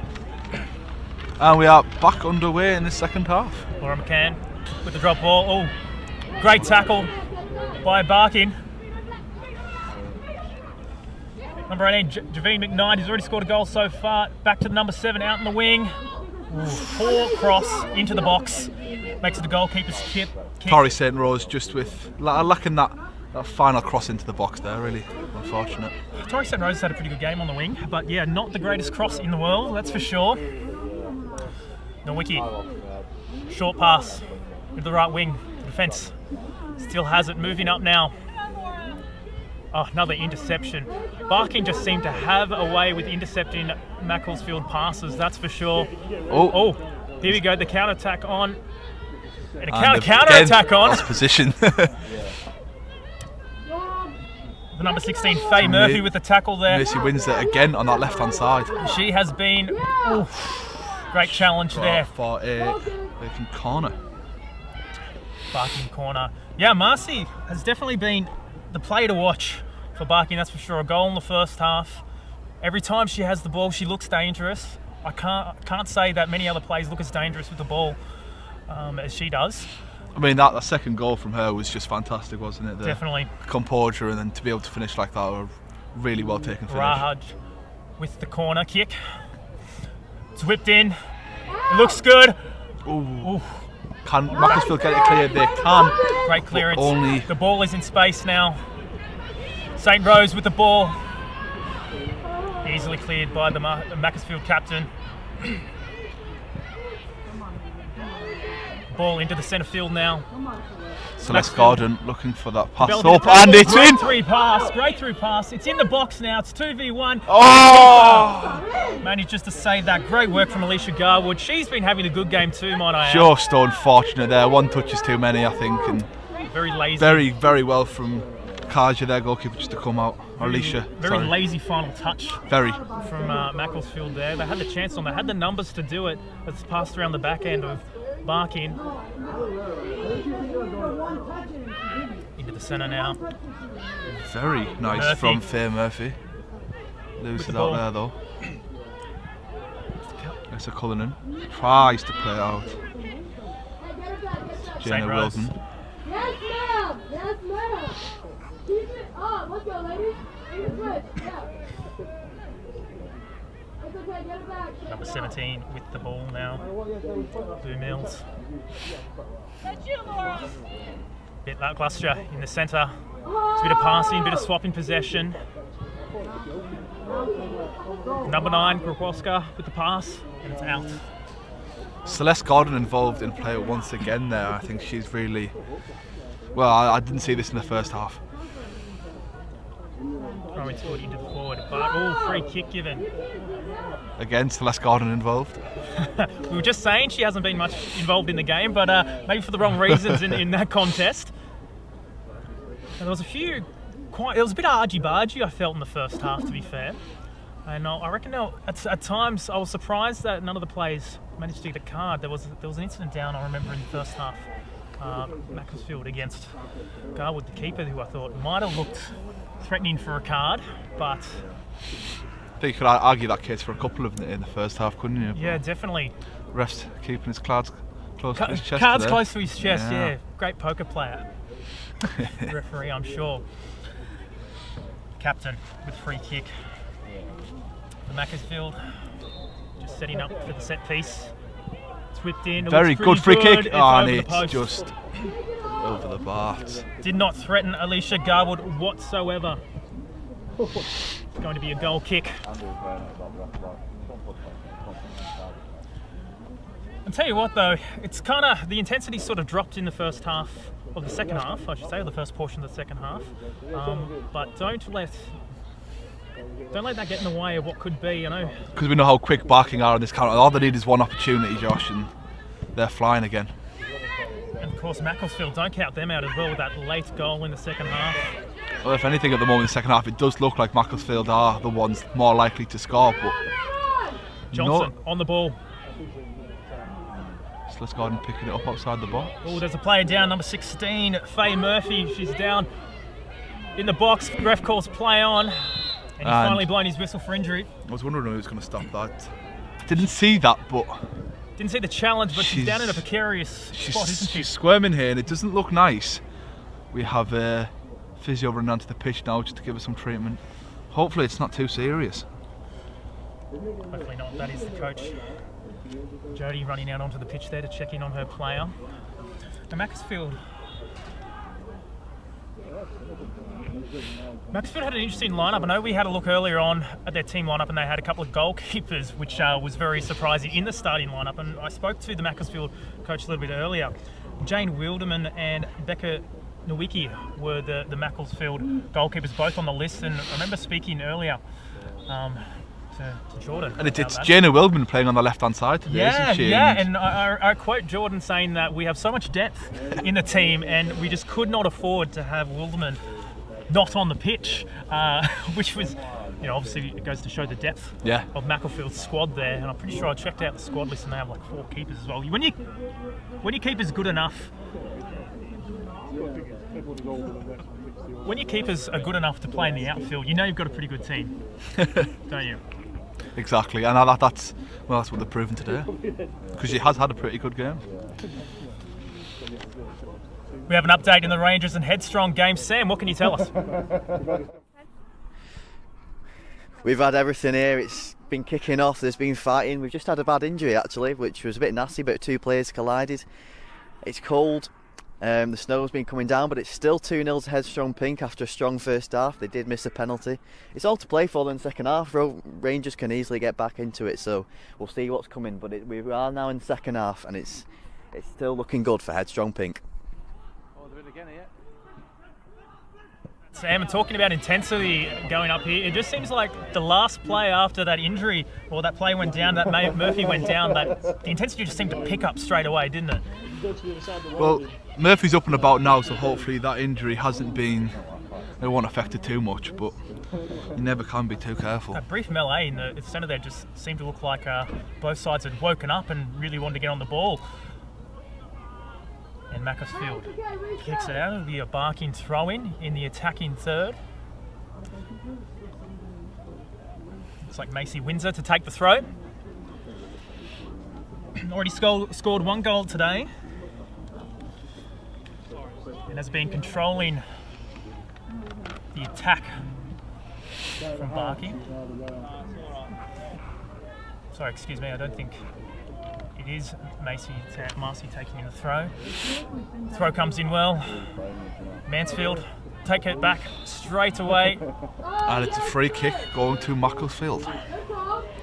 And the girls weren't listening to the whistle whatsoever. They wanted to get on with it. But the referee has dragged the ball back, a Macclesfield free kick. I mean, you can completely understand why they want to get on with it. They have just a 1-goal gap now to come level with Barkfield, and I don't blame them.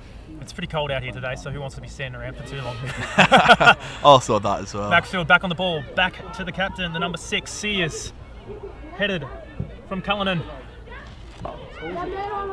St John's attacking the ball. Ooh. Come on, Dad. St Rose, I should say, sorry, my mistake. And it's cleared by Macclesfield up into Casted. Celeste Gordon almost chased that down just enough. But clearance from Garwood. Sears with the header to bring it back into the attacking third. Murphy on the ball after her injury. She went down. Oh, brilliant. It's a through ball. Nobody's there. The number 9, Grokowska, chasing it down. Back to the keeper. I mean, Kaja chased that down, didn't she? Very close to getting that. McMahon on the ball. Up. Celeste again. The centre of the park. Couldn't find that pass though. And it's Sears who wins the ball back for Macclesfield in the centre of the park. Head of the Barking defence. Number 7, Johnson on the ball. Passes it back. Johnson on the ball. It's cut in. Just offside. Offside. Cool. Sorry, not offside. Throwing up. Is it offside?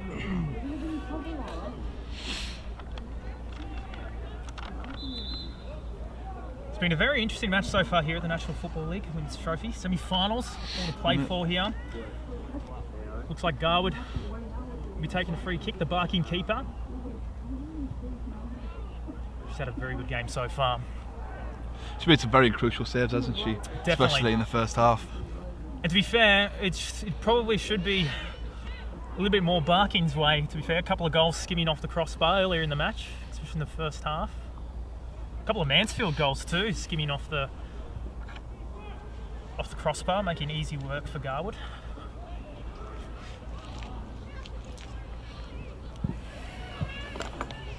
Oh, it's brilliant. It's a brilliant set piece. Garwood's put it into the attacking third. Ooh. Seemed a very tough challenge. Tough challenge. Bahaj.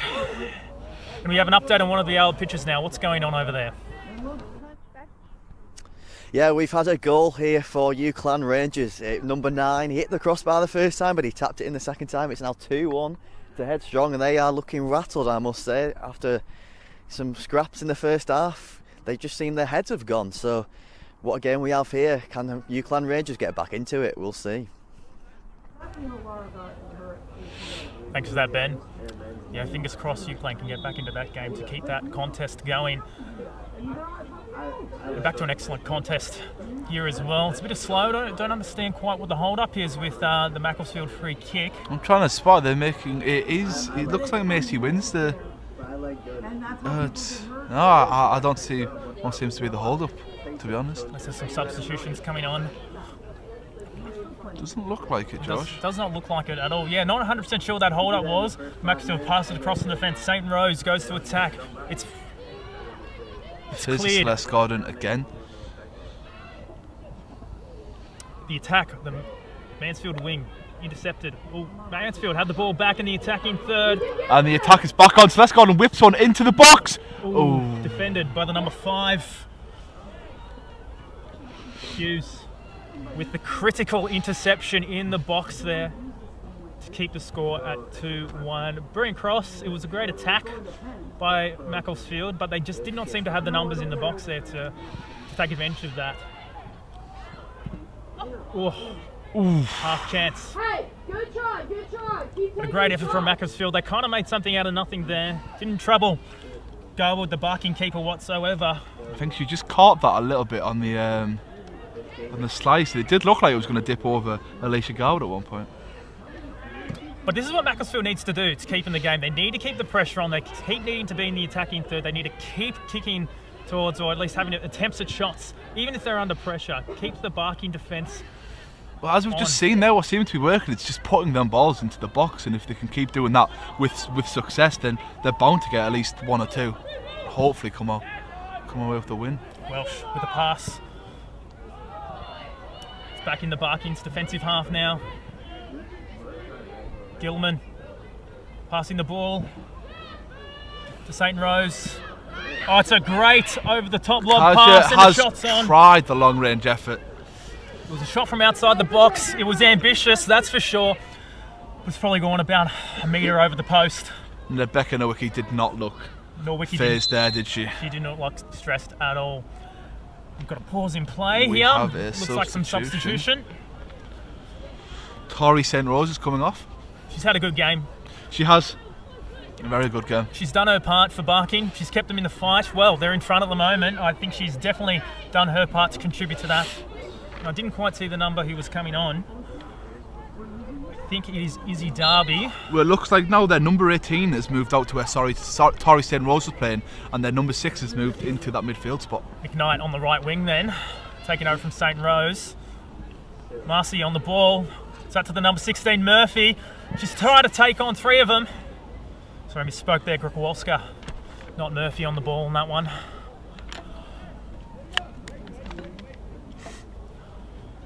It is a Barking throw from close to the halfway mark. A substitution from Macclesfield now.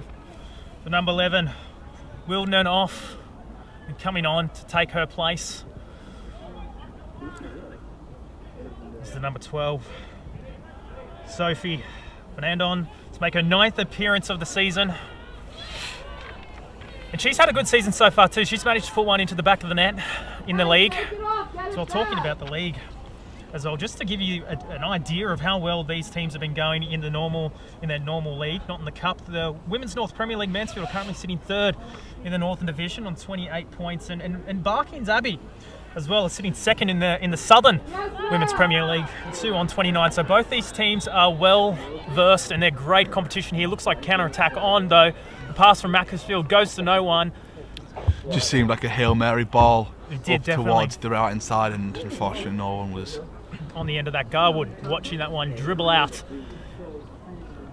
into past the touchline. I kind of would have thought you'd have at least tried to keep that in, but. Well, Barking, they don't really, there's not much pressure on them. They don't have to, like, slowing down play. I think it's probably a bit early to be thinking about it, obviously, but the pressure's not on them. They're currently 2-1 up. Obviously, the great goals earlier in the match by McKnight and Windsor has kept them in the fight and kept them in good stead wanting to get into the final next week. But all the pressure is on Macclesfield to equalise and keep themselves in this cup fight.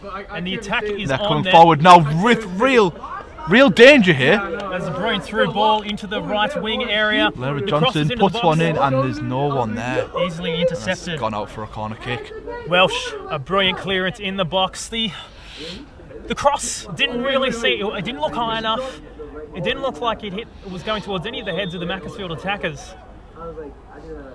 But this does look good for Macclesfield. They seem to be finding their stride now, and But a threatening corner all the same. Sears, a short pass. Back to Sears. The cross is in. Very good cross in. Can anyone get to that? Saved, Anyone? Saved by Garwood. It's still out in play. It's in the box still. It's been passed back. Not a great hit from outside the box, but Garwood has done her job. Very, very well done from Garwood there. Very good ball in from Sears.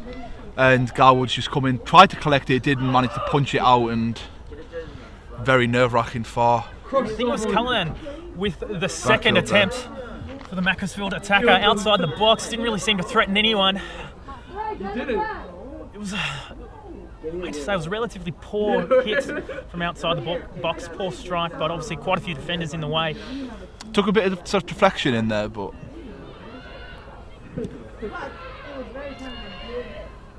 The ball into the Barking attacking half, and it is dribbled out. And I think we have some information from Ben Smith. Ben, can you tell us some more? Yep, thank you very much, Harrison. It's finished here full time, and on a day where there was snow coming down, it was UCLan Rovers walking in a winter wonderland. It's finished 5-0 against Red Rose United. A brilliant performance from them. First half was a cagey game, but they eventually made their advantage pay, and particularly as they doubled their advantage just before the break.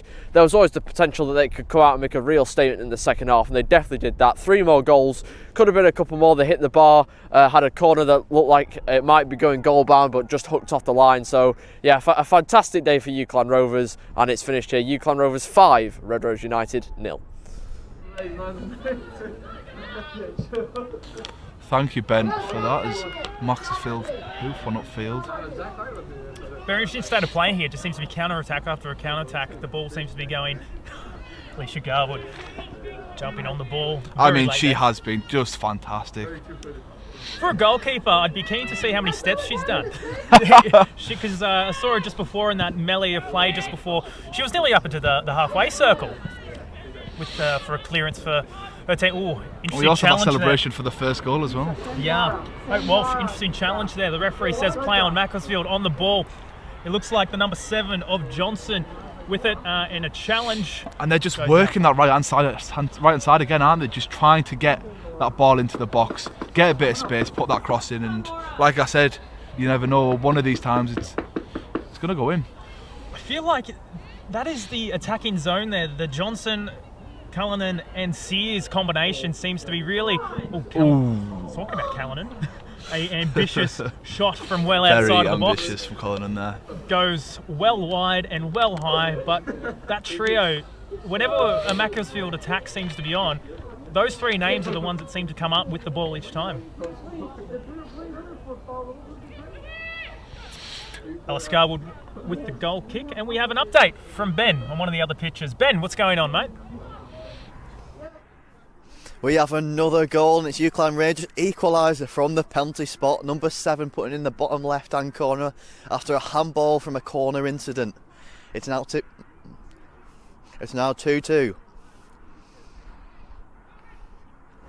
Thanks for that update, Ben. And the ball coming past the halfway mark. Coming behind from 2-0, that's pretty impressive from UCLan there. Did you actually catch how much time was left in that game? Because it is going down to the wire there, isn't it? It really is. The number 9, Grokowalska with the ball. A challenge. Just outside the box. I think the ref has called that fair challenge. And it looked like a fair challenge too. It looked like all ball to me. Oh, there was nothing wrong with that, Josh. I think that was a very well timed challenge. Some hard football going on out there at the moment. There's been quite, it's been quite physical. It's been quite a physical game of football, and stepping into the commentary box will be Holly. I would have stepped over him. And I'm not stepping over. it's all Barking now, which is a surprise. Seems to be a switch of the tables, considering it was all Macclesfield. Throwing from their number 17.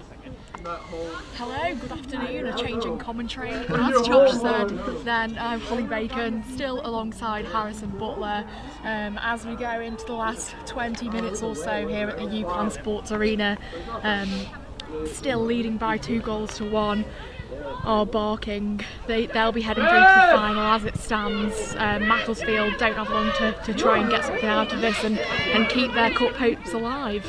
And you've been watching this game, Holly. What do you make of it so far? We'll come to that in a minute, so we'll go across to Ben Pitt-Keithley. There's been another goal at his game. Checked on the side of the pitch. Number 4, wasn't it, there today? Yeah, number 4. It fell on the floor and then got up. I'll speak about it after. Edit it in. I'll do the goal first. No, the number 4. Yeah, I know. We've had another goal and it's Headstrong have taken the lead. It's now 3-2. A header from a good corner in, and there's been screams of jubilation. We've also had a head injury here that looked rather nasty. Somebody went down and they hit their head off the floor, and he looked a bit wobbly when he came off the pitch. But it's now 3-2 to Headstrong, and they'll look to hold on to this lead.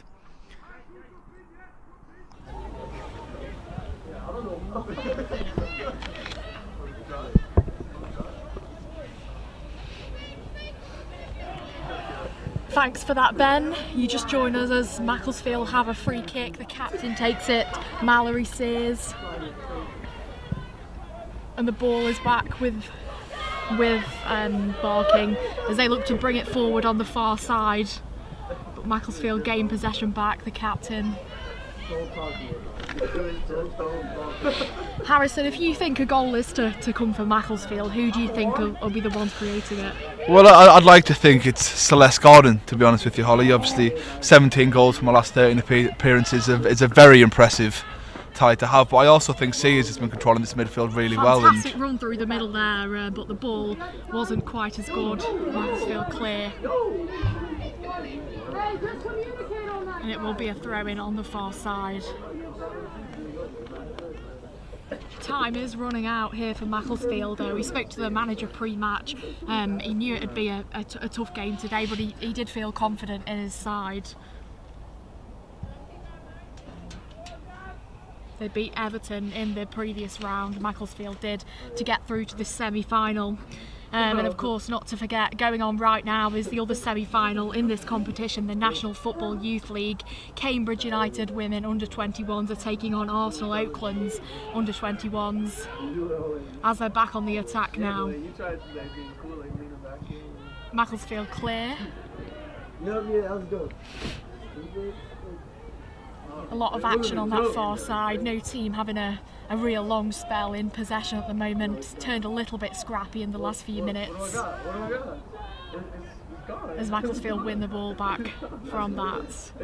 They switch play, look to switch play to this near side. Still on the ball, a diagonal ball. And Barking win it back. The ball's still in play if she's going to get there, and she does. It was surprising that one stayed in play. It just dribbled really along there. Have any players stood out for you, Harrison, in the opposition Barking Abbey Academy today? Well, I have to say it's probably their number 10, Macy, I believe she's called. Very, very active and very energetic. An attack here for Macclesfield. Can they make something happen? And it's headed over by Gordon. Again, another good couple balls into the box from Macclesfield. Yeah, they've certainly created chances, haven't they, Macclesfield?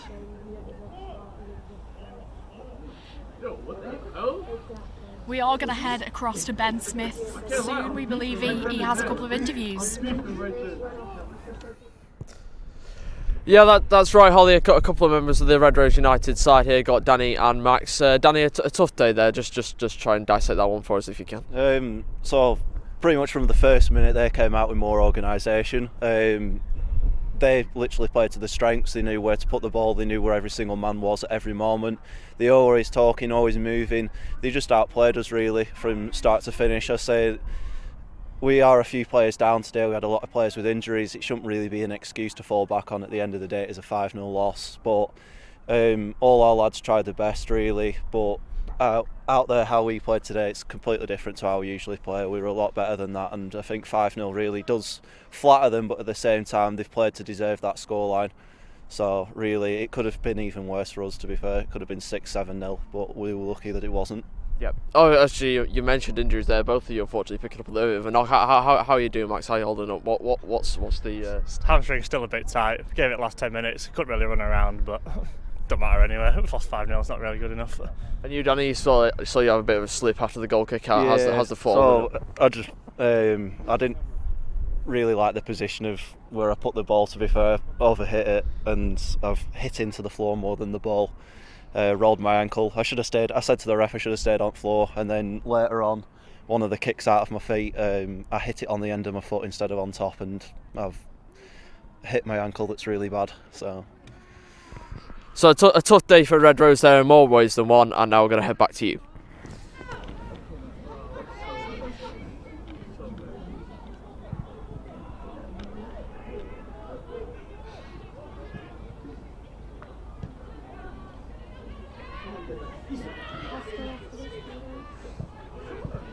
Thanks for joining us again.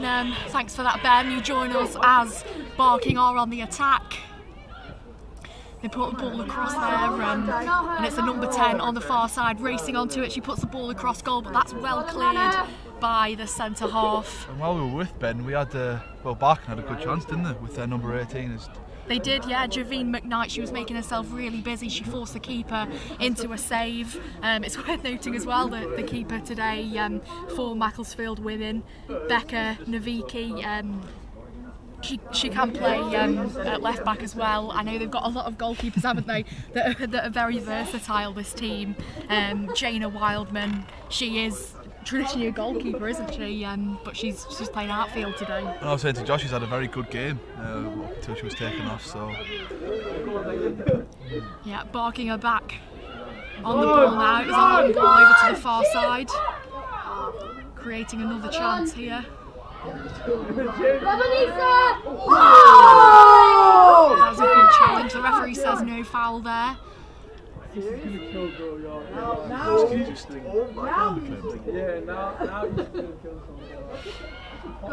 And time certainly is of the essence here for Macclesfield. They need to make something happen if they want to stay in the competition. 14 minutes left of this half if they do want to find some magic. Do you think they have what it takes, Holly, to get that goal back? I certainly think they've shown it. I think one of the better chances actually just before I came on commentary over on that far side. It was a really good clearance in the end, wasn't it, from Barking? And there's a lot of rowdy fans over near where I was in the camera. I think some Americans, friends and family probably of the Macclesfield players, they were really encouraging. As you go with the clearance that didn't reach any of her Macclesfield teammates, and she's tried one from a very long way out. Effort, wasn't it? From Mallory's. Didn't really test goal. No, certainly not. She's trying, isn't she, to make things happen. The captain there, possibly if they get a free kick, she's been on a few of those. She has. I think she's been on a majority today, and some of them very good. Some have been very unlucky, like that free kick earlier. But Macclesfield look to keep that one in. Isabel Parrish now. And the number 18, Javine McKnight, loses out there to the Macclesfield centre half, who's a bit forward. She does need to get back to position. On the line, chasing it, McKnight again, but it looks like it will be. Lily Fallon got there first. Just took McKnight out of play. Great strength there from the Barking player. It was a dangerous ball in. Can anybody get onto the end of it? Missy Windsor tries the shot, just trickles wide, left of the post. I don't know if it's just me, Holly, but a lot of these girls are starting to look very tired. Yeah, we've seen a sub from each side, haven't we? But maybe it could be time to freshen things up. Now we'll be passing over to Ben Pickleathley. There's been a goal. We've had another goal, and it's now 4-2 to Headstrong, with number 7 getting his hat-trick. It was a tap-in at the back post. There was some controversy over offside, but it did look like the left-back was playing the the man who played the ball through onside. So Headstrong now starting to pull away and in control. I think it'll be their game to lose at the time. 4-2 Headstrong. Thank you, Ben. Back with us now. And Macclesfield on the attack there. Celeste Gordon dropped a bit deeper, didn't she? Brought the ball forward, but they failed really to make anything happen. It still seems to be a common theme whenever we switch to another game. Macclesfield tend to have the better chances. As Mallory Sayers heads forward. The number 10 picks the ball up. Ooh, rash tackle there. Ref's not blown it. Yeah, there go on. As the ball goes out of play, pretty much on the halfway line. Yeah, you'd certainly expect, wouldn't you, Harrison, given the sort of the time that we're at, that some of the coaches might decide to get some fresh legs on. I think we're looking at about 9 minutes left now in this half, and I think you do want to try and bring on that extra bit of pace on, especially on the wings, because this is where they really need to start attacking Barking now. It is, yeah. It's worth noting today, Barking Abbey Academy, they are without their top scorer. She's injured. Isabel Thorogood, 8 goals this season, and has been a main starter for them.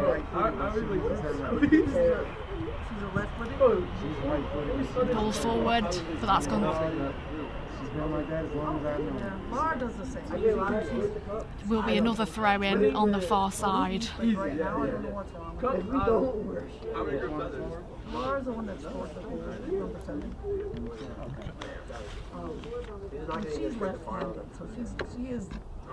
And out for another throw in. It has just turned a little scrappy again, hasn't it, Harrison? No team have really managed to get on the ball for sort of a long period of time. It's kind of come to a void now where we just kind of, both teams are just passing it about and none of them really look like a threat anymore. As the ball comes in on the edge of the box. The referee's blown. Macclesfield free kick.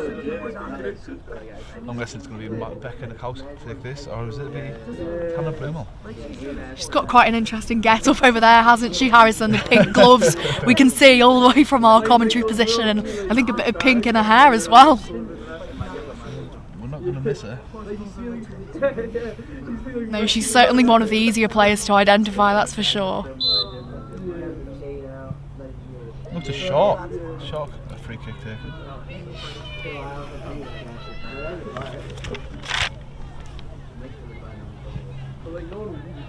Macclesfield trying to make something happen on that far side, but dispossessed, and Barking Academy will come again. They'll try and find a third. A ball forward, but the referee's blown for a foul. For a Barking foul, and much to the disappointment of the Macclesfield groups on the other side of the pitch from us.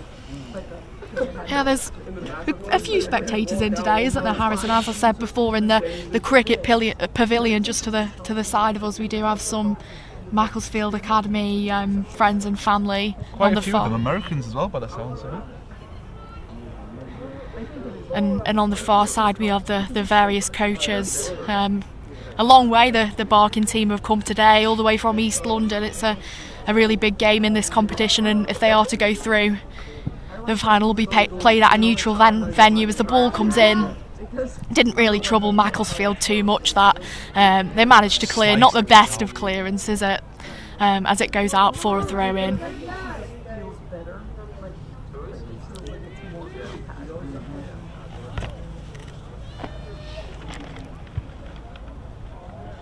If you were the Barking coach, Harrison, what would you be saying to your players now as you're heading into the final stages of this game? I think you just have to park the bus, don't you, Holly? I mean, it seems to be working as well, because Macclesfield have not left their own half in a very long time, and they haven't looked dangerous for the past 5 minutes. There's certainly a ball in there, but it didn't trouble Macclesfield too much as they looked to bring it forward. Good control shown there by the number 8. A long ball forward, but not really aiming to anyone. Celeste Gordon will look to try and get onto it, but she can't. Sears again in the middle of the park. Yes, back to the captain and onto this near side now. Isabel Parrish to the side, but just loses out. It looks as if the snow's just starting to fall a little bit. It certainly got colder in the last half a minute. Certainly wasn't expecting that as the throw-in Hannah Bill goes with a in. very long throw-in, just unable to find one of her teammates. Good strength shown from Barking there. Referee giving a little dance in the middle there.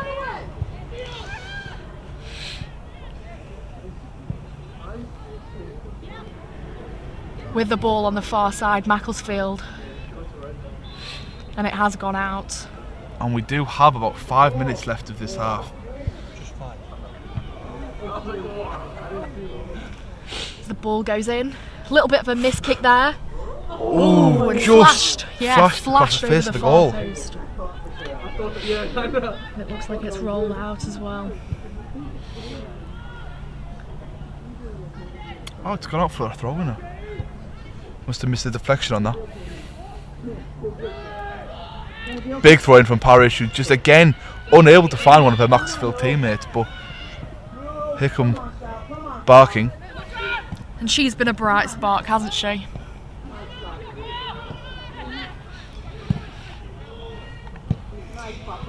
Yeah, but if Macclesfield do manage to get something here, we will go to extra time and then to penalties. So that certainly would be something if they can find a way back. But it's not looked likely in the last 5-10 minutes or so. That was the best chance they've had really recently just then, but the ball flashed against the far post.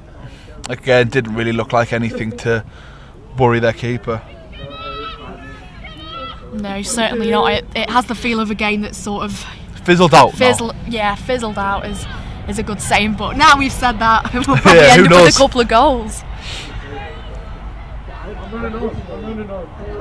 The Northern train just gone past there. It's quite a picturesque pitch here at the UCLan Sports Arena. It was with the snow earlier, wasn't it?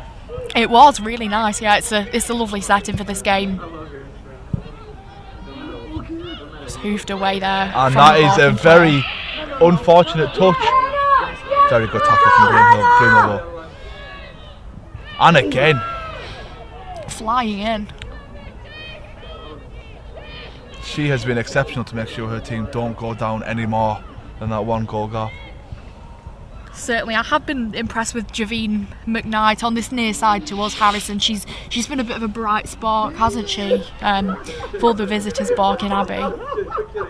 She has, and I think she has got herself into a couple tricky situations and very difficult to mark. I know Paris is trying to mark her there, but you just have to be careful. Throw in on the far side. Headed away again.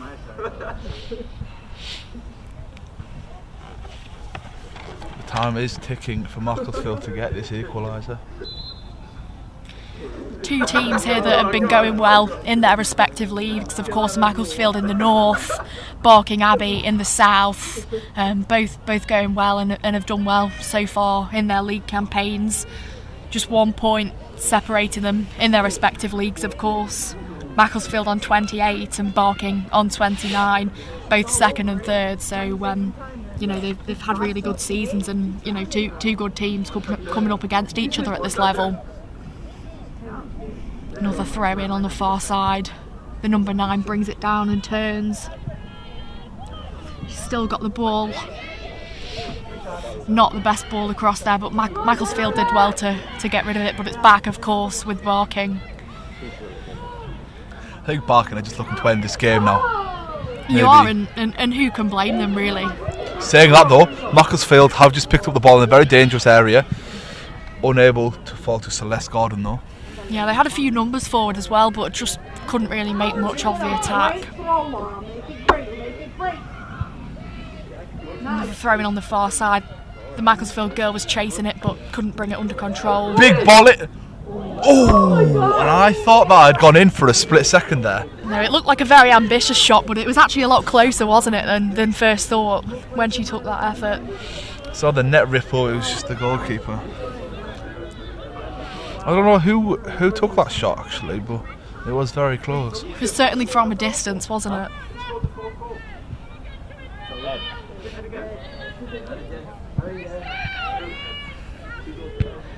Mallory Sears again. The number 5.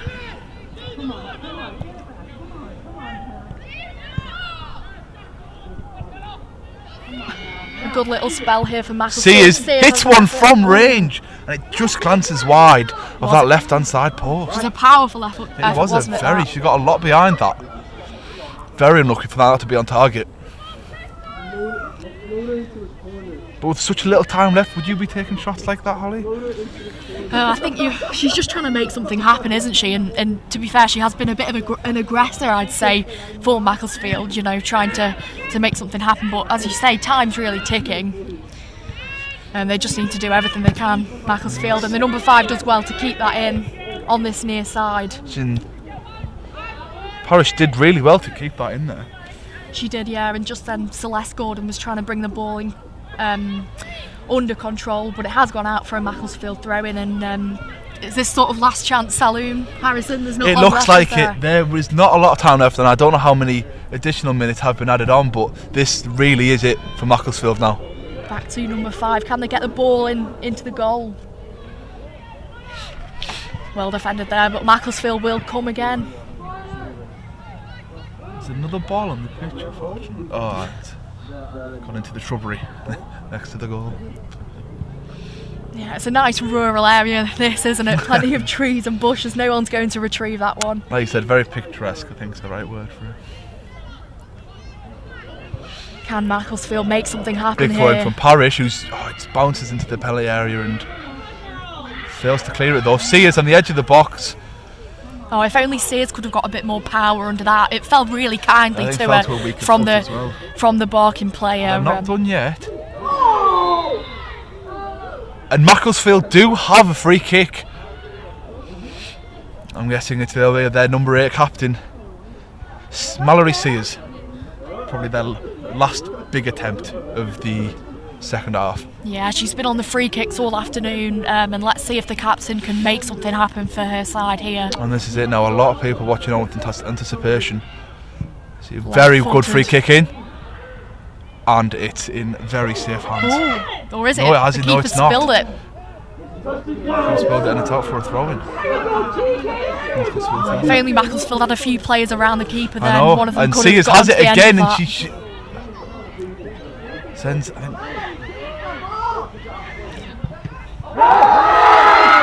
Big shouts for a handball. Big shouts for a handball there. And I have to say, from the angle we saw it, it looked like she had her hands up in a very worrying position. I'd be surprised. I'm surprised that wasn't given, to be honest with you. Just a stoppage in play. Although I'm here. not sure if it was in the box or not. One of the Barking Academy players down. We've got the physio coming on. Deep into stoppage time now, so Macclesfield are running out of chances. We're going to head back to Ben Pitt-Keithley. We've got another update. Oh, it's been so tense here. There's been fights, more fights on the side. We've seen 2 yellow cards after a nasty tackle from the Rangers number 8 on the Pinks number 7. It's still 4-2 though, and it looks like Headstrong are going to come away with the victory. Rangers are pushing to try and get back into the game, but I can't see it happening. 4-2 Headstrong. Thanks for that, Ben. Yeah, we're still not back underway here. The Barking Academy player is still down, receiving treatment on the far side. We can't quite see who it is from our commentary It position. looks like it's Macy Windsor, but I'm not going to say anything yet because obviously I can't get a good look at her number. And the rest of the players just in a huddle. I'm sure they'll be going through how they're going to see this one out in the dying minutes of the game. There can't be long left now. Can't be, and Macclesfield should really be working on something to get their team level again. They will, but they've created chances, haven't they? A few really in this last minute. No real golden opportunities, would you say, Harrison? Not really. I think a couple chances from Mallory Sears with them shots going wide, but other than that, they've not really threatened that goal. I don't think they've threatened that goal at all this second half, if I'm being honest, and it's a shame, really. Do you think the first half, obviously conceding so early on, do you think that maybe left them a little bit so early shell-shocked? on was very unexpected, and obviously that's going to damage team morale right from the off, and them getting the second as well. It was never going to be easy to come back from. Obviously the game's not over yet, but yeah, like you said, conceding early is never good for any team. No, certainly not. And we're hoping to get the Macclesfield manager at full time, aren't we? And potentially a player as well. The Barking Academy players being carried off the pitch. She must be in some pain over there. Still struggling to see who that number is. I am. Bodies on the line being screamed there from Barking's goalkeeper. So we'll look to get back underway shortly.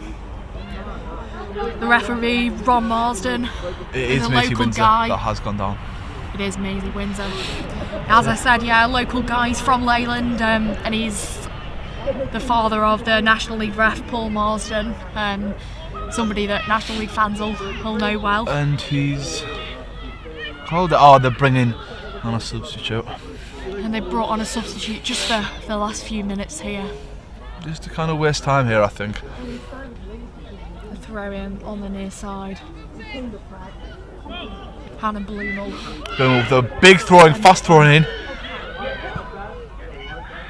Celeste Gordon. In the dying seconds of the game, Macclesfield have equalised.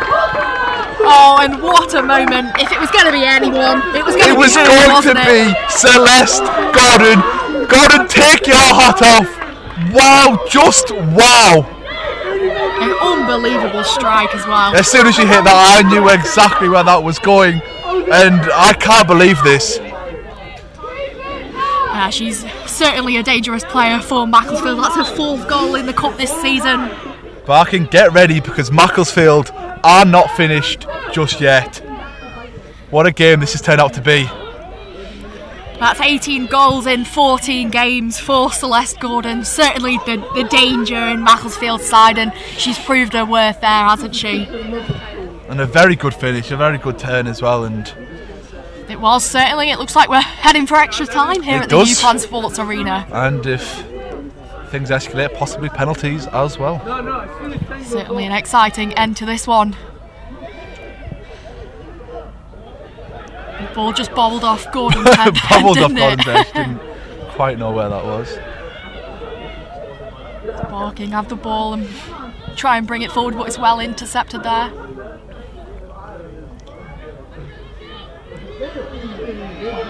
Great strength there shown by the Macclesfield player, back to the captain, but that was a pull ball, wasn't it? And Barking will look to bring it out. And the flag's up. Screams for offside until the linesman eventually put his flag up. Did you think that was the right call? Oh, I do, yeah. I think he was just a couple of yards off.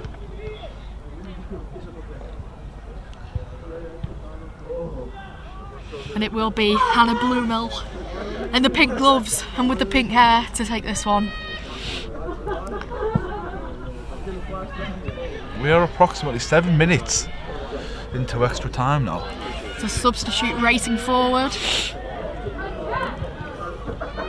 Just struggling to find that pass forward. But she's won the ball back here on the left hand side, and the referee blows for full time. Macclesfield 2, Barking Abbey 2. Yes, we head to extra time here at the UCLan Sports Arena. Possibly even penalties, who knows what's to come. We're going to head back to Stuart in the studio. Drama right at the death there. And not much happened in that half, Dylan, though. No snow even for us to enjoy. No but snow. What a strike it was at the end. It was an unbelievable goal. I mean, to be honest, I think we were all kind of falling asleep at that in the middle of that game. I mean, Macclesfield, they weren't playing to their strengths. They just needed to get it forward. And then, you know, in the dying moments, they got it forward, and look what's happened. You talked about Celeste earlier in our coverage, Callum. She came up with a goal. Big moment, big player. Yeah, big moment, big player. A great goal for her, right into the top corner. She's got 18 goals in just 14 games. That's more than a goal a game for her. Really the key in that second half. A lot of crosses coming in from both sides, kind of change of strategy, you know, more crosses, less kind of shots from range, and I think that was the key for Macclesfield in that second half. Yeah, and you say that, and we've got extra time coming up now. Do you feel like that momentum will take Macclesfield to the victory in this added time? I mean, I think it will. I mean, if you actually looked at the game, Macclesfield weren't that bad. They were going for it, but they were passing around, but they weren't really thinking about passing around. As I say, that keeper, she's short, they were hitting it, but they weren't hitting it from the right positions. Then they got in a good position and just hit it, and it went in. So I think if they can keep going direct, actually think about their passing, I definitely think that they could do it, because they are the better team. Yeah, they've struggled recently, Macclesfield, with goals in the second half. Their first team played Runcorn, and it's only scored 4 in the first half and 1 in the second half. Why did they struggle to score in that second half until obviously the last couple of minutes there? I think it's a combination of things. I think mainly, a lack of intensity and speed. You could definitely see in that second half that the game slowed down quite a lot. There was quite a few injuries or, injury scares in that second half as well. So, for helping Abbey women slow the game down, and that was for their advantage. But hopefully, maybe if they can get that second wind, could be the turning point. But it's going to be a big second half for both teams. So extra time, for both teams. Yeah, extra action for everybody at home to enjoy. But we had another game that finished. Red Rose unfortunately lost 5-0. Mountain injuries, bottom of league, no win this season. Can't get any much worse for this club. It's not looking good. I mean, we spoke to the goalkeeper, Dan, I think his name was, and he looked very forlorn. It looks like they're going to be gone. I don't think there's much hope for them. 5-0, no players. I can't really see getting out of that mess, really. Yeah, tough times for them, Callum. But another win for Rovers moves them up the table once again. Yeah, it's a really important win for Rovers. 5-0 would do them the world of confidence. On the other side, Red Rose, they can be lacking confidence, lacking players. So, I think both teams, going complete opposite ends, and while Red Rose, I think, going to struggle towards the end of the season. I think Rovers, this can be a big win for them, and this could really help their season, definitely.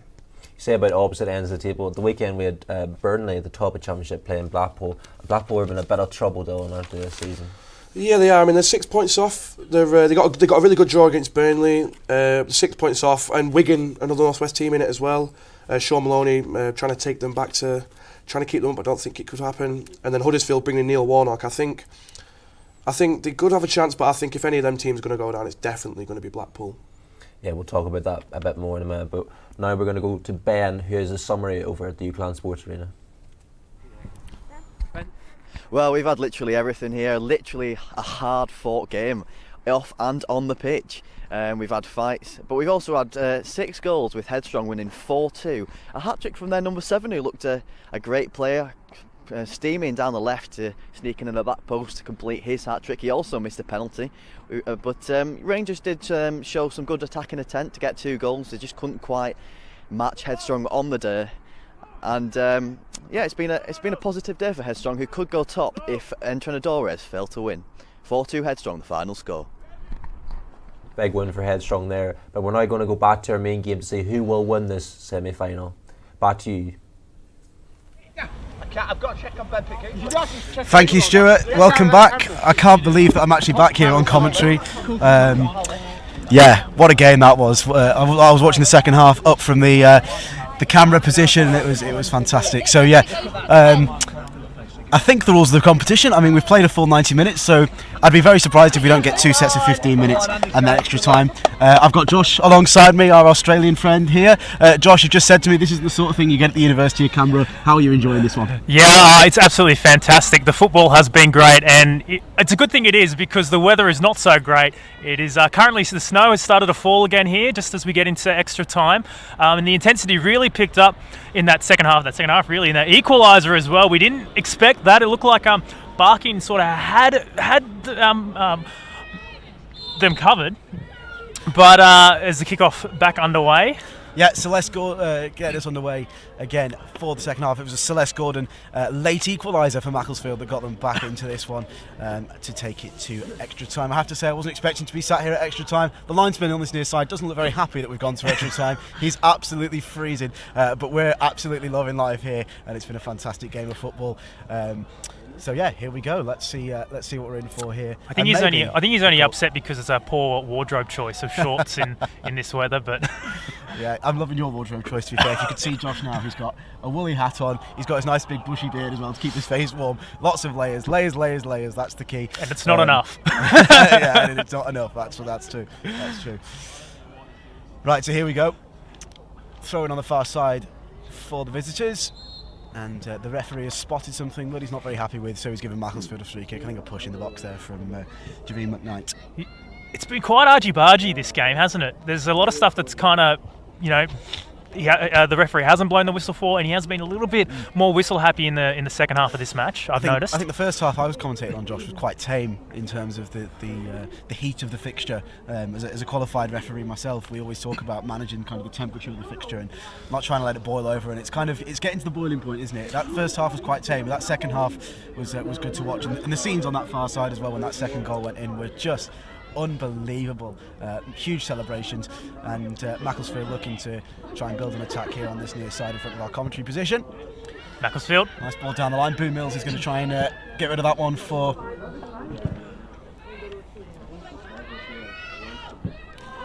And here come the visitors. A little bit scrappy again. Nice ball out wide. We have got Ben Pitt-Keithley waiting for us. So Ben Pitt-Keithley is with one of the Headstrong Pinks players after their game this afternoon. So Ben, over to you. I'm with Headstrong manager and captain Aidan. A good win for you today, but a scrappy game. Yeah, it was a scrappy game. We certainly weren't at our best, but that win takes us top. And when you're not playing at your best, but you're still winning, it's a good sign that you could become champions. And tough conditions to deal with today. You see, well, I'm a northern lad, so I'm used to snow. It don't really bother me, but obviously with the opposition, they were mostly African lads, all good lads and that, but I don't think they're really used to cold and snow, so I think that might have, helped us today. And your number 7 got a hat-trick. Good day for him. Well, yeah, it's about time as well. He's not managed the 90 all season. He managed 60 last time out against NEG, and I didn't see him managing 90. But especially since they were kicking lumps out of him as well, I thought he was excellent today. Couple of scrappy goals, and he missed that penalty. So I'll remind him of that later. Cheers, Aidan. Go back to the studio. Thanks very much. Thanks for that, Ben. Always good to hear from Aidan. I'm sure, no doubt, he'll be at Switch Wednesdays tonight. But enough about that. Not much that we've missed here at pitch 3 here at the UCLan Sports Arena. It's with Boo Mills, who seems to be tripped, but she's lost the ball. And now here's Gordon, the hero at the moment for Macclesfield. And she could be the hero if she scores the winner, or maybe even the winning penalty in the shootout later on. Who knows? We don't know. Obviously, we're going to get that shootout yet. And the offside flag is up on this near side against number 15, Flo Cook. Substitute. Only appeared in 4 games so far in the league this season, and she's hoping to make her mark on the match as we go into the second half, I guess, of this first half here at extra time. You Statman Josh. Statman Josh. Statman Josh with all the stats. So the free kick is going to be taken here by the visiting goalkeeper Alicia Garwood. It's long, but nothing really comes of it. Straight through to our opposing goalkeeper. Not the best of clearances. Straight to Javine McKnight. Here is McKnight, looking to build something on that far side. It was up the end when that last goal went through, and Alicia Garwood really had it was unlucky. Really, she's had a good game so far. She's kind of dominated. She's been quite outside the box a fair bit, helping with free kicks that are in their own half as well, but just couldn't quite keep that important one out, that equaliser out in the end. Boo Mills with a pass that's cut out by Sears, and it's now with Javine McKnight. Let's just see if anything comes of this attack. Bahaj with the ball for the visitors. The pass. Oh, an interesting contest. The referee's blown his whistle. He's given a push, so we have got Ben Smith waiting on the line. Thanks for your patience, Ben. We'll come to you in just a moment. We're just going to see what happens from this Barking Abbey free kick, and it's going to be the big centre half, Alice Hughes, who's going to take this one.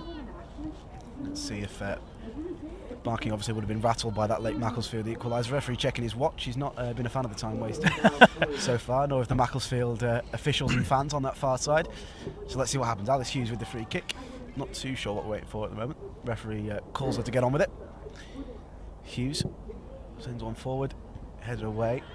And now Macclesfield look to counter, and there's a foul in the penalty area. And that gives us a good chance to go over to Ben Smith, who I think has got an interview for us or an update. So, Ben, over to you, my friend.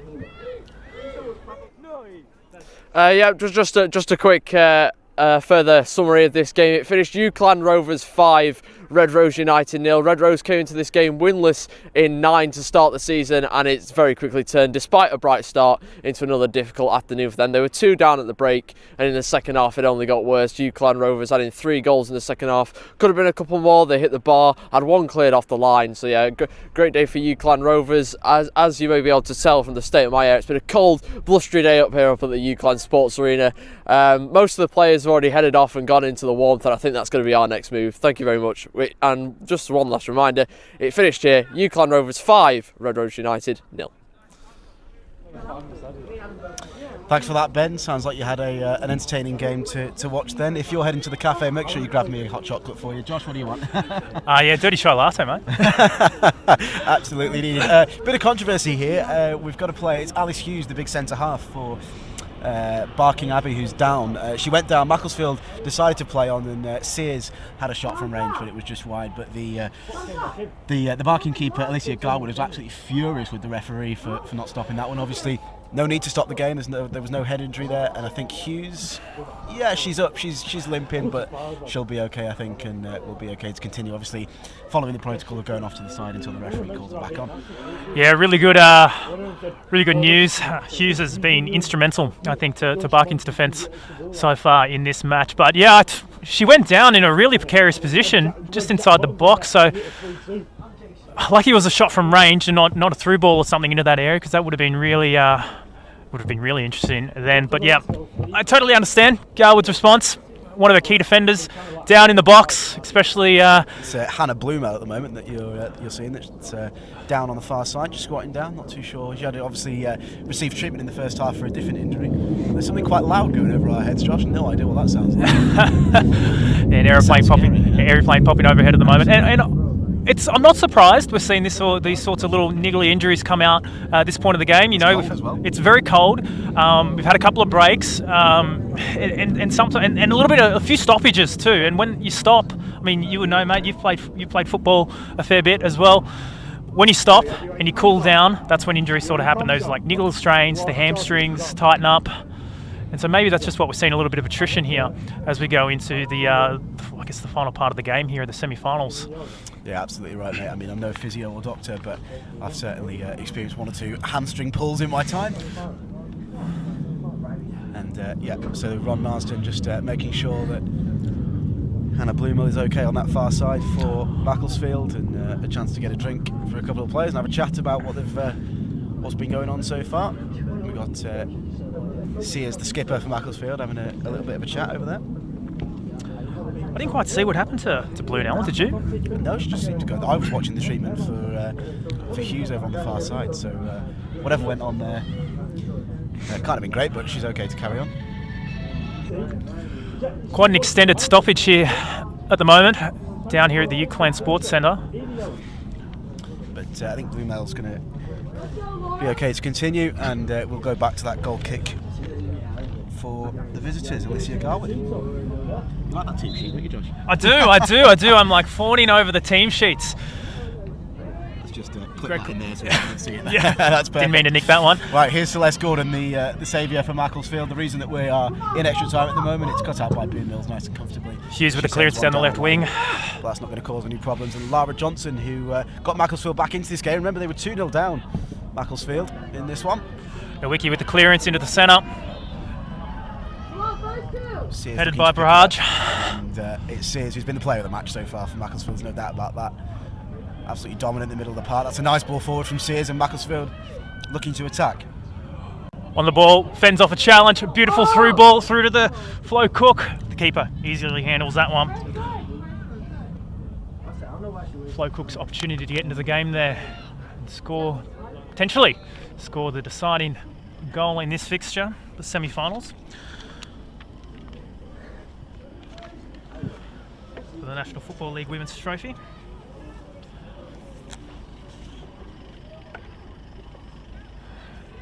Down the right wing there, bit of a challenge. Referee calls that one out. This challenge didn't quite see who the final touch was off there. But it's all to play for down here at the moment with the National Football League Women's Trophy. Semi-finals, it's going down to the wire. It's currently 2-2.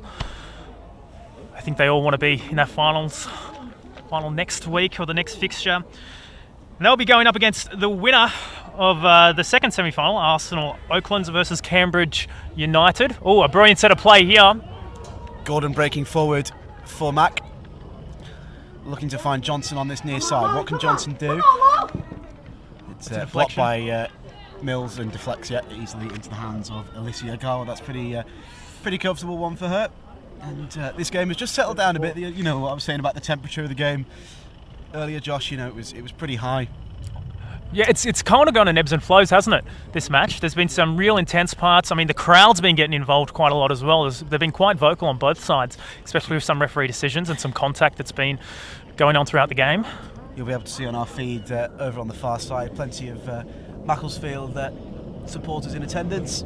And on this near side, which you won't be able to see, there's a few keeping dry under the terrace, under the pavilion over there.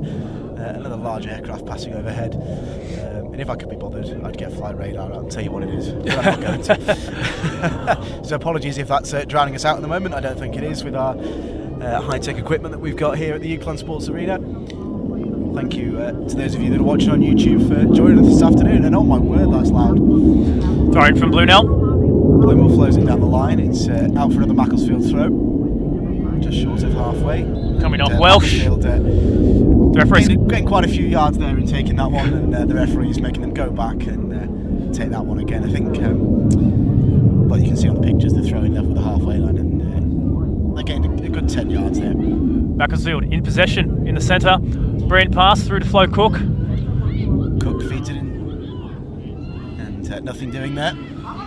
Scrappy again, and that's going to be pretty easy for Fallon to mop up on this near side. Here's Johnson. Johnson plays it inside, but nothing doing. Through ball through to the substitute, Arwen. Arwen couldn't do anything with it. Nowicki to Cook. Oh, terrible pass straight to the opposition. Barking back with the ball. Hughes in the defence. Pretty dodgy touch there. She's under pressure, but she just about deals with it. Gets it out onto this near side where Boo Mills is. Here she comes. Goes past Cook with ease, really, and then looks to play it inside to Czakowska, who feeds it out wide on this near side to Arwen. Arwen in the challenge. Arwen and Flo Cook in the challenge. Johnson, I should say, rather.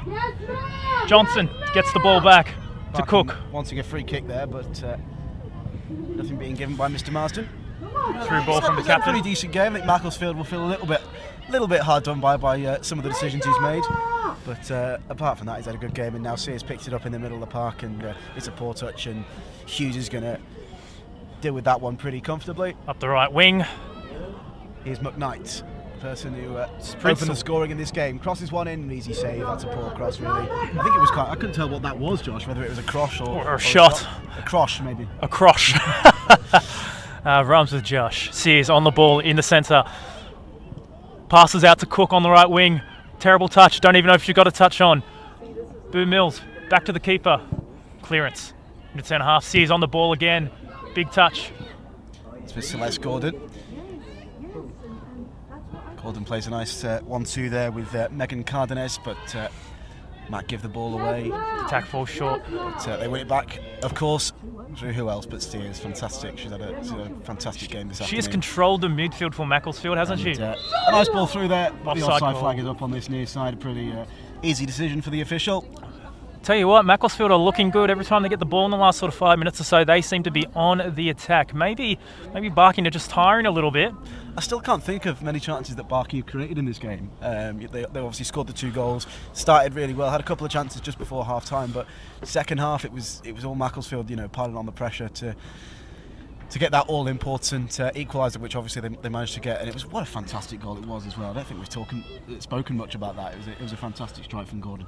Well, talking about Barking, they played really strongly during the normal time. I haven't seen Marcy Windsor so far in this half. I don't know if she's off. She may have gone off. I didn't quite. She suffered an injury in the second half. Did she? Okay, I must have missed that one because she was really the key to Barking's attack and aggressive in defence as well. Not afraid to go in for a challenge, and maybe the lack of her presence on the pitch is maybe what's dulling the attack here for Barking, because they have not, especially if as we've gone into extra time, they just have not looked like they've been on top of their Macclesfield counterparts. So thrown on the far side for Mac. Throw short to Cullinan, but the referee's given a foul throw. That's sloppy, and the throw's going to be turned over, and it's going to be a throw in to the visitors, and it's going to be Welsh who takes it.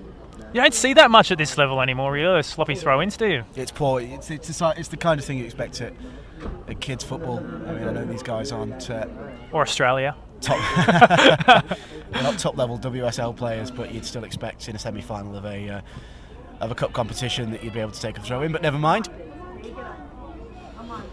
Macclesfield looking for attack. Hughes blocks it out.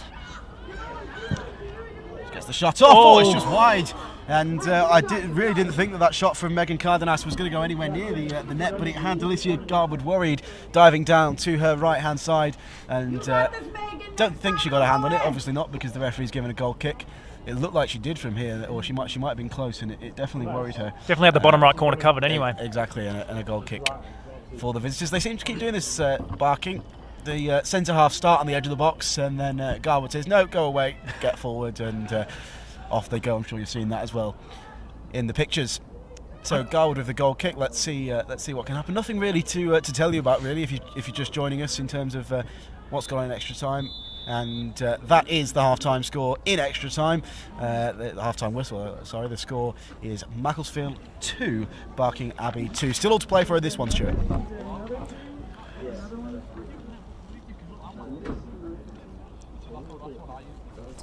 Yeah, not much happening in that 15 minutes of football. Looks like we're going to pens, lads.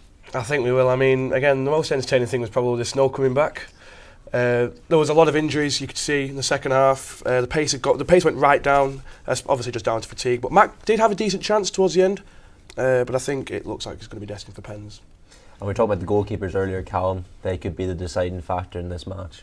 Yeah, definitely they could be. You know, we talked about the Abbey wing being very short. Macclesfield keepers struggled with their distribution all game, and you know, scoring 2 goals with only a few shots. Abbey, you know, that may be something to worry. So we could see, you know, all 11 players scoring. Maybe that was something to come out. But yeah, it looks like it's going to penalties. Not a lot of action, a few injuries as well. So penalties look like it's on the horizon. Yeah, and earlier we kind of preempted some breaking news that's just come in. Scott Parker has been sacked as Club Brugge manager. Not great for the Englishman.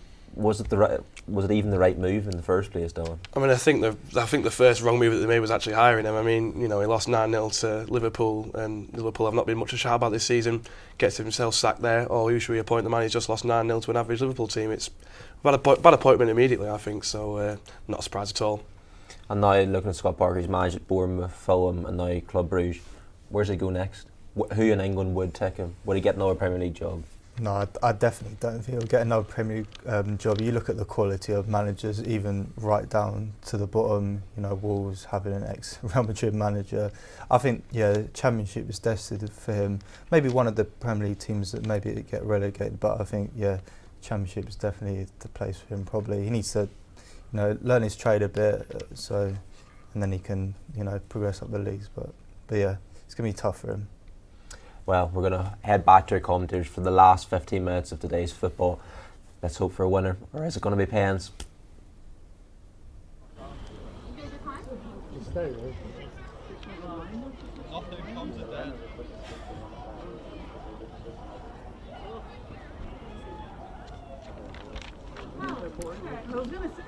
say.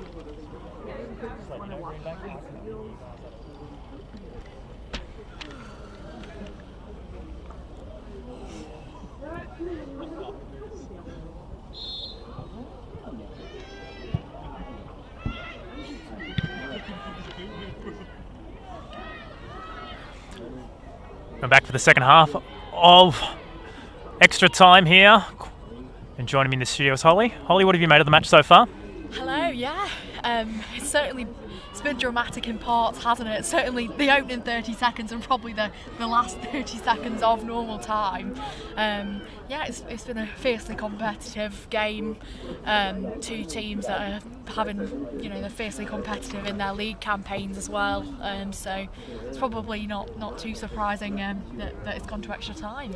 Yeah, for sure. For people who don't know, Macclesfield in their regular season, third in the Northern Premier League for the Women's Youth League Championships, and Barking Abbey's women are second in the Southern League as well. So two worthy opponents to be competing here in the semi-finals, and it's gone down to the wire. It's extra time. It's still 2-2, and if you just joined us, the goals that were scored earlier, Javine McKnight scored the first goal for Barking, and Macy Windsor, who recently went off with an injury late in the second half, were the two goal scorers for Barking, and Macclesfield, Lara Johnson, and the equaliser from Celeste Gordon. Great challenge. Macclesfield back with the ball.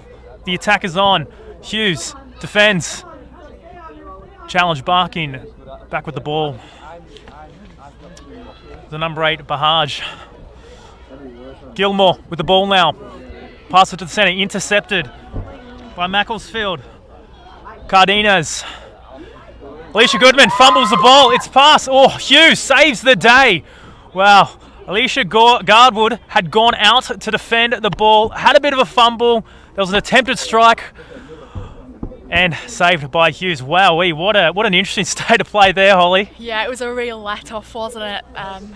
Yeah, really poor. But luckily for them, it didn't cost them in the end at what is a crucial stage of this game now. Yeah, Garwood's probably the biggest mistake we've seen of her so far. Like, she hadn't done too much wrong earlier, even letting those couple of goals through. I spoke to her before the match, and she had 13 clean sheets before coming into this match. Obviously, that's over now. Sears with the corner, this captain. Bit of a low cross, easily intercepted by the number 17. Yeah, it wasn't a great corner at all. Opportunities like that, set pieces, you need to make them count, but she failed to beat the first player there with that one. Yeah, throw in. Macclesfield to Sears. Sears controlling the ball. No one's on her. They're letting her move around with it. She's still got the ball, controlling into the centre. Awan in pursuit. Over to Blunell. Gordon with the ball out onto the wing again. Flo Cook, and the referee has called offside, I believe. Interesting state of play there. Quick passes there in the centre. Yeah, nice bit of play there from Macclesfield. They put a nice few passes together. Sears, the captain, she showed great strength, didn't she, at one stage to bring the ball forwards. So yeah, a nice little spell really for the team in pink this afternoon. At a very blustery UCLan Sports Arena, the snow's back down, isn't it? And it's certainly a cold one here in Preston today. Oh, interesting tackle there, 3 down. Sears was involved in that one. The number 9 for Barking, Grokowaska, goes down there in the challenge as well. Free kick awarded to Barking. It didn't look to be too much in it, and she came back up after, but very prolific. Well, she's been quite prolific this season, hasn't she? One of the key players for Barking. 8 goals so far this season. From 16 appearances. Could she be the difference maker today? We'll have to see. Well, I don't know if it's mentioned earlier in the match, but one of the best plays so far as the free kick goes in. Cleared easily by Macclesfield. Kind of just dribbles itself into the centre there. Put back in by the number 3. Onside. Been an offside call by the referee. Wow, that could have gone. That could have done anything. But what I was saying, talking about players that are missing or players that can make a difference, Isabel Thorogood, who's arguably statistically one of the better players, had the best season so far for the Barking women's under-21s, 17 appearances, 8 goals, out with an injury at the start of this match. I was talking to the captain. Sears on the ball. Back to Blunell. Under pressure now. She uses her keeper, Nowicki. Back to Blunell. Blunell into the centre to Sears, the captain. She's controlled, or I should say dominated the midfield for Macclesfield so far this game. As it dribbles to Garwood. And just on injuries there, Josh, as you were saying, Barking are struggling. Jordan was telling us before the game that Macclesfield are a team that in recent weeks have struggled with a lot of injuries, should I say. They've had players playing out of position, but it's remarkable really that they're doing so well in the league given that. and they are looking to book their ticket to next week's final between either Arsenal, Oaklands or Cambridge United, depending how that fixture plays out. And the ball goes dead. Alicia Garwood with the goal kick. Expect this to heat up in the final part of this game. Of course, if these guys can't be two teams can't be separated at the end of extra time, we'll be going to penalties. It certainly would be a tense finish, wouldn't it? But this game seems to have delivered at crucial moments, hasn't it, so far? So, we've got plenty more in store before we get to that. Yeah, it's been interesting. There's been some times where not a lot's been going on. The intensity's been quite down, and then there's been moments where it's just absolutely sparked and gone crazy. The number 8, Macclesfield, Cullinan forward. Oof, interesting late challenge there. The ball goes up front, cleared back into Barkin's defensive half. The number 8, Cullinan's on the ball, picked up by Garwood. Interesting there. Ooh, not some nice words to say between Cullinan and the Barking defender. This looks like a three-way challenge between the keeper and those two mentioned players there. A little bit of a tense moment then, wasn't it? Between the Macclesfield striker who scored that all-important goal, Celeste Gordon, and the defender. Boo Mills on the right wing. Easily defended by Parrish. Arm in the back by Hughes. Uncalled, beautiful pass. Cullinan couldn't control it. It's out to the right wing. The number 7, Johnson, with the ball now.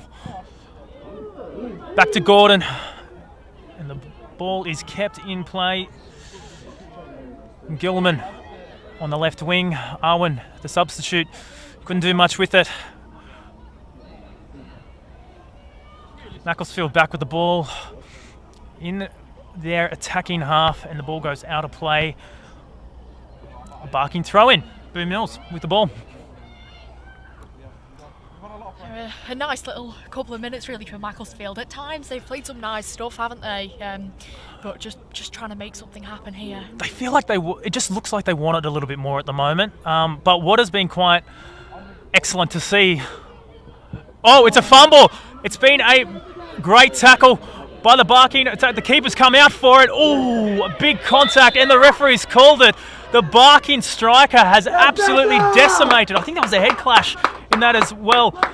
The Macclesfield keeper, the number 9, Grokowalska, has had a massive clash with Nowicki, who stormed out of the box. It was almost looking like a one-on-one challenge.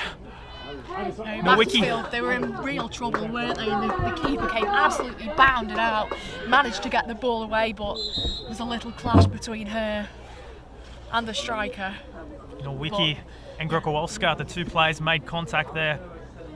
Poor play from the defence. Should really never have put the keeper in that position whatsoever. It was a fumble it was by Blunell, wasn't it? Yeah. Lost the ball in a really dangerous position, and yeah, the keeper had to come out and try and clear the ball. But yeah, both players, they do look okay to continue.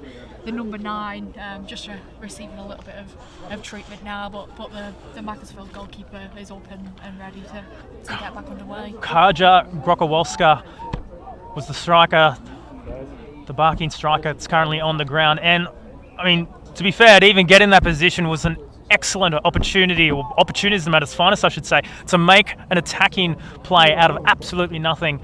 And she went in hard. I don't think she really needed to go in that hard. The keeper had well and truly gotten to the ball first. So late challenge from the looks of it here, but well, these girls are trying, that's for sure. They want it. They're giving absolutely everything, you know. I heard a few shouts earlier, bodies on the line, when I was on comms before. But yeah, they're just giving absolutely everything, getting stuck into every challenge and doing everything they can to try and win the ball and make something happen for their team. You know, it's that stage of the game. You know, we're deep into the second half of extra time here at the UCLan Sports Arena. Penalties potentially await, so you know it's a crucial time. Grokowalska is up and about. She looks a bit sheepish. Big hit. I feel like the way she's walking around, she may have had a bit of a head clash there, but She is stumbling around a little bit. Not sure what the hold-up is. I think it's a Macclesfield free kick because it did look like a late challenge. This is not good news for Barking at this stage of the game. One of their key strikers. It looked like she's coming off as well. Sears with the free kick. It's good to see Norwicki up and about though. She got up relatively quickly from that challenge. Sears with the free kick deep in her own half. Goes up to the front, easily cleared by the Barking defence. Speak again, Parrish with the ball, couldn't do much with it. Number 8, Callanan has a strike from outside of the box, goes to nothing, into the hands of Garwood. Yeah, I think a bit of a wasted opportunity there. Well, Macclesfield have tried to play the ball a bit. They seem to have had a little bit more joy. The good news is Grokowska is back on, and a bit of an average header into the defensive half for Macclesfield. Goes back to the keeper, Norwicki with the ball. Sears, interesting challenge. Awan tries to chase down Sears, can't do it. Barwick back with the ball. It's passed out to the number 8. Yes, and now does her defensive duties. A little bit better than a couple of minutes ago. Yeah, it's certainly livened up a bit, this one, hasn't it? Just feel like we've stepped into another gear here as Blunell with the throw in to Gordon, and out of play again. Macclesfield throw in. Blunell with the throw once again, and Javine McKnight has had a pretty good game so far. She looks, every time she gets the ball seems to attack. Talking to McMaveen, she's on the ball once again. The pass is on. Grokowska is back up. She's on the ball. Managed to take it off the Macclesfield. She still has the ball. She takes the shot on and defended by Blunell. Making up that earlier mistake for sure. Wow, great recovery from Macclesfield. Well, both teams really. Grokowska back up, and it looks like it's going to be a corner. She showed fantastic strength there, didn't she, the striker? Got the shot away, but Blunell was well positioned and got a really important block in. You could tell that Grokowska got a lot of power behind that shot, so yeah, that was a crucial one. And talking about crucial, it's a crucial corner for Barking at the moment. Boo Mills with the kick. The all line up. Bitter. Hustle in the box. It comes off. There's a hustle. I can't see what's going on. It's a massive melee. Off heads, and it goes out. Barking. Last people to touch it. I think it was Hughes. Yeah, that was very scrappy at the far post, wasn't it? A few important headers getting that one away. I'm sure Macclesfield players will breathe a sigh of relief that one didn't cross the line. Yeah, big chance there for Barking. Oh, terrible pass. McKnight on the ball. It's back to Boo Mills. Flo Cook with the ball. Poor pass. Slows down play. Takes a look of her options. Hughes managed to get the last touch on that. The Barking defence, and it is cleared by the keeper, Garwood. Sears with the header.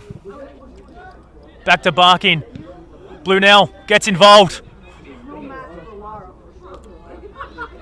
And they've left McKnight open on the wing. Puts in a through ball. The flag hasn't gone up. The substitute, Arwen, has the ball, the opportunity, but Johnson manages to challenge. The challenge is still on here, and it's out of Macclesfield's defensive line.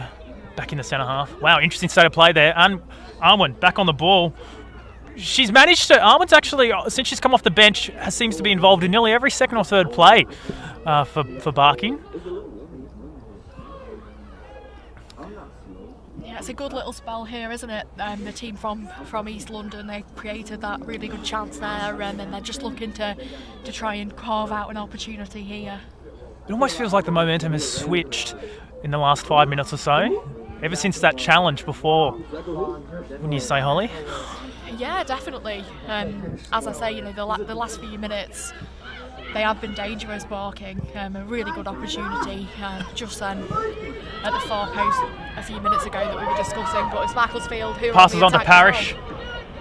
Takes a shot, easily saved by Garwood. On target at least. Yeah, a shot on target, but it didn't really trouble the goalkeeper, did it?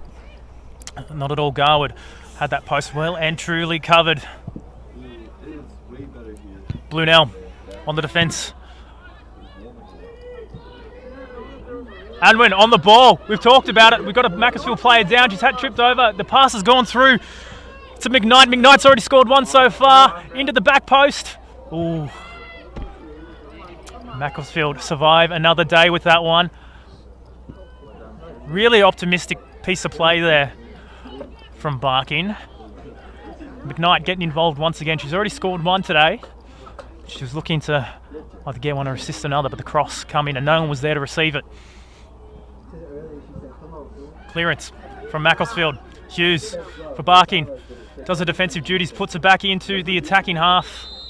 And the ref has blown his whistle for a foul. Macclesfield not wasting any time whatsoever here in the dying moments. Ooh, a massive challenge from Boo Mills. A huge challenge, and we have a Macclesfield player down. I didn't quite see her number. Did you, Holly? No, I don't know the number.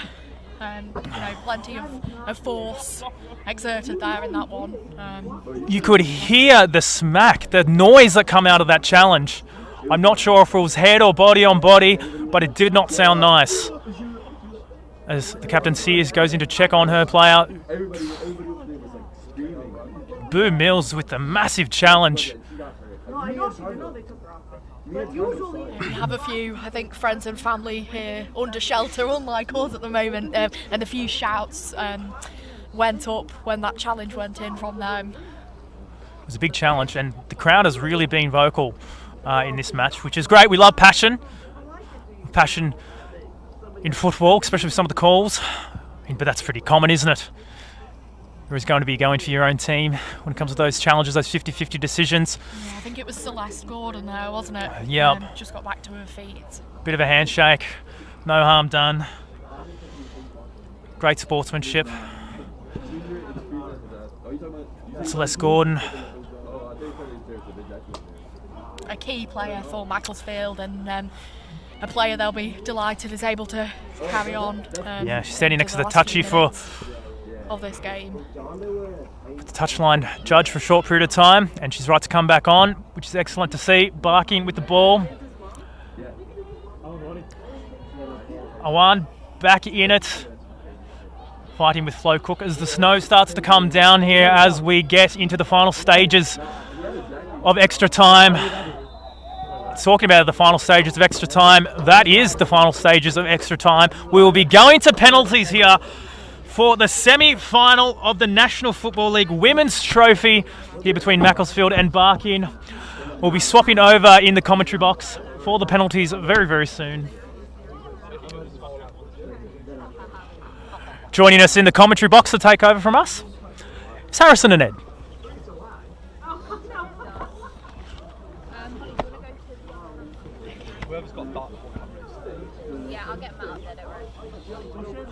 Well, let's go into penalties.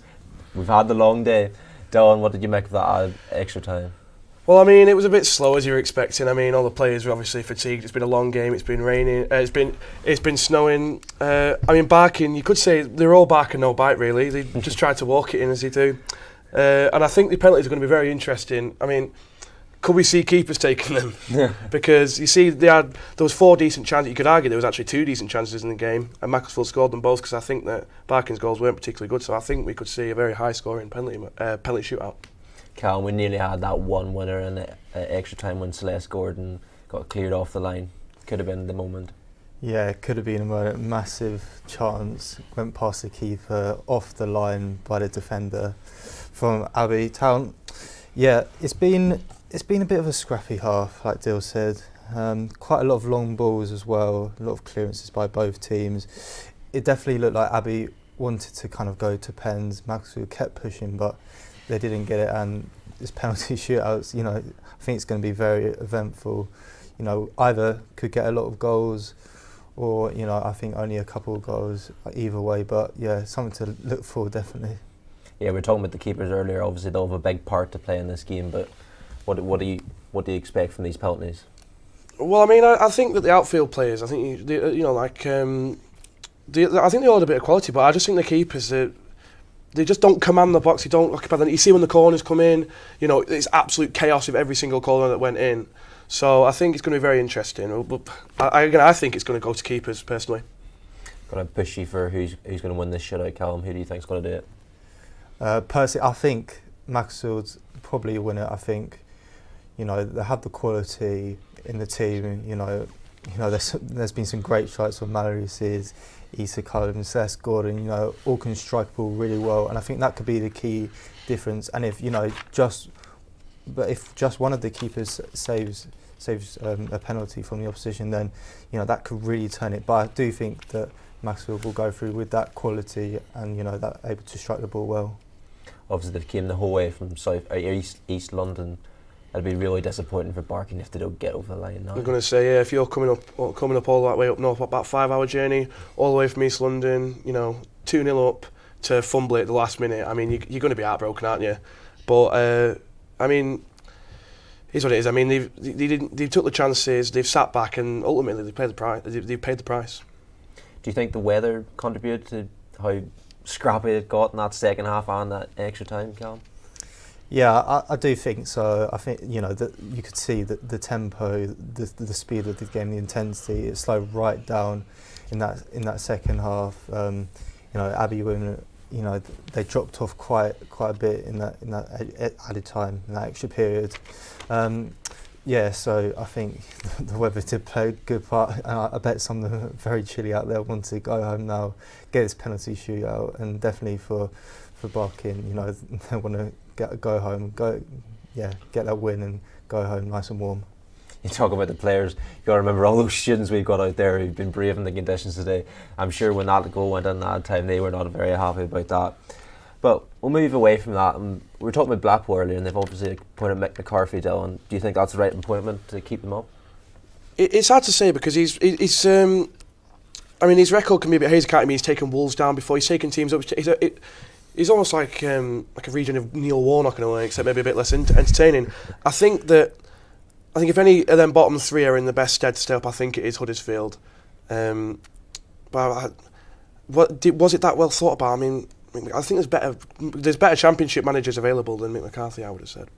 Well, we'll continue this chat after the game, but we are now going to head across to Ed and Matt for the penalty shootout. Go ahead, lads. Hopefully back at the net, but I think bottom right hand corner, we'll have to see. Kanowicki twitching on a line. She's got a save in it. Silence. False quiet. Referee blows his whistle. And it's straight down the middle. It's a decent penalty, to be kind, but the keeper's got to do better there for me. 1-0 to Barking Abbey. Macclesfield up next. You're absolutely right. Capitano, Mallory Sears steps up. The captain committed one way and the ball was straight down the middle before she could change back. Really unfortunate there. The Barking Abbey keeper looks to be trying to play some mind games here. Mallory Sears, here. Unfazed. Referee blows his whistle. She's kind of in the way, but it's top corner. Jeez Louise. And I think that's what I want to say. She's had a fantastic game today, and that penalty just sums it up, don't you think?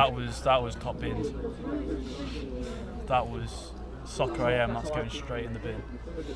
And it's Alice Hughes stepping up. Barking Abbey 1-1 in the penalty shootout. Number 5, Barking Abbey. Just put the ball down on the spot. Macclesfield keeper again, springing on the line.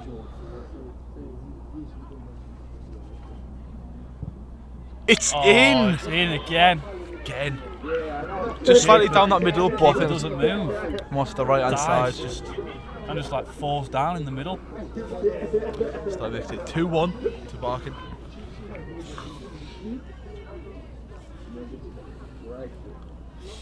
Macclesfield up next again. Believe that is Megan Cardenas stepping up, one of their key players. Can she make it 2-2? Oh, yes, she can. That is a gorgeous penalty. Very good penalty. She's buried that in the bottom left. No doubt about that. Runs back like it's nothing. Looks like she's on a Sunday stroll on her way back. Sure and does. hang about. Beating the keeper's taking the next penalty. Alicia Garwood is taking the penalty. That was my word. Unexpected. Can she give Barking the lead here? Alicia Garwood or Andrea Pirlo. What Oh my god. A penalty. Have they got Andrea Pirlo in between the sticks? That was probably the best penalty we've seen so far, and wow. Off the post. Off the post it is. That is quality. And again, I would not want to follow that penalty. A fantastic game she's had. Esther Cullingham next. She's got to follow that, I mean. The pressure's on. No? The Barking Abbey keepers to make it 3-3. Steps up. Very good penalty. Again. And none of these penalty takers have looked like missing. No, they've all stepped up very confident, and they've all taken very good penalties. Very, very good penalties. Barking Abbey up next, and I believe that is Boo Mills. And despite her first name, she does not look scared. No, she does not. Pardon the pun. And she has had a very good game at left back today. So yeah, she's been. So a lot of these players have. And she's put the ball down. And I said, not looking nervous. Mills confident, hoping to make that. And she does. Come on. Top left-hand corner. Top bins again. We're being absolutely treated here to a fantastic penalty shootout. So it is currently 4-3 to Barking. Back to Macclesfield, Sophia Benedoni, ready to take her next penalty. Again, she doesn't look as confident this time. But she should be! And they got a cash prize for the best top bins penalty or what? They'll just keep putting them in the left top corner. Again, top left-hand corner, same place as Boo Mills. And I mean, I haven't seen a keeper get close to one of these penalties yet. It's just been outstanding. The standard of penalties been unbelievable. It's going to come down to who misses, not who scores. Barking Abbey number 8 now. Nella. Yeah, you're right. Nella Brahaj. The green boots. Green and red boots. Can she? Very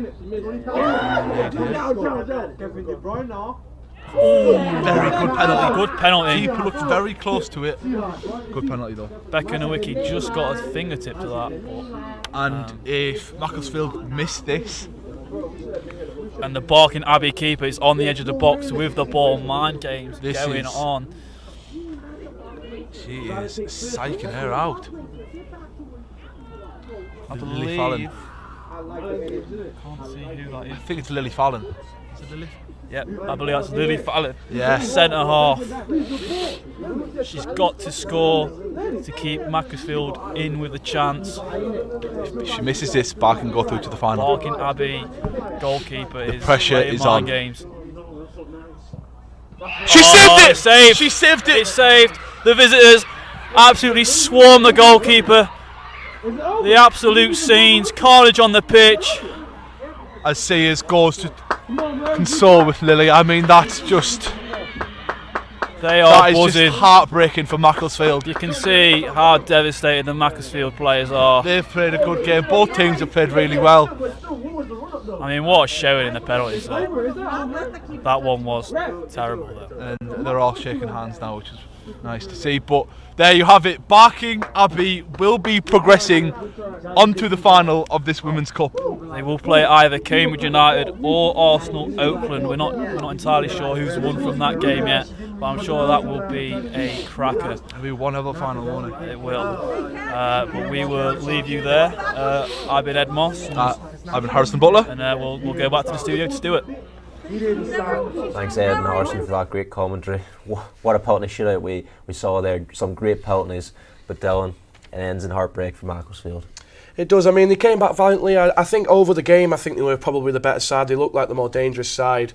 But, you know, that's what happens when you don't take your chances at the end of the day. That's what happens when you don't really think about what you're doing. And the penalties were all good, apart from that one at the end, which definitely could have been better. and Callum, they came the whole way from East London, but that 5-hour trip will be a lot sweeter now.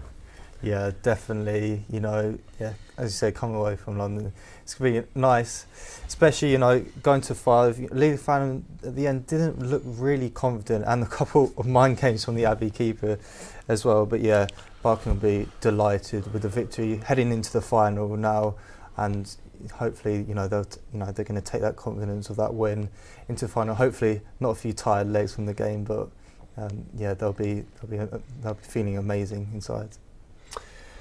Well, that's all for us today. Thanks to Brian, Sam and Adam for all their assistance in creation of this show.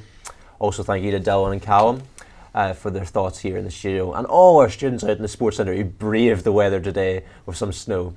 You can keep up to date with all the latest sports news from across the Northwest on the UCLan Live website.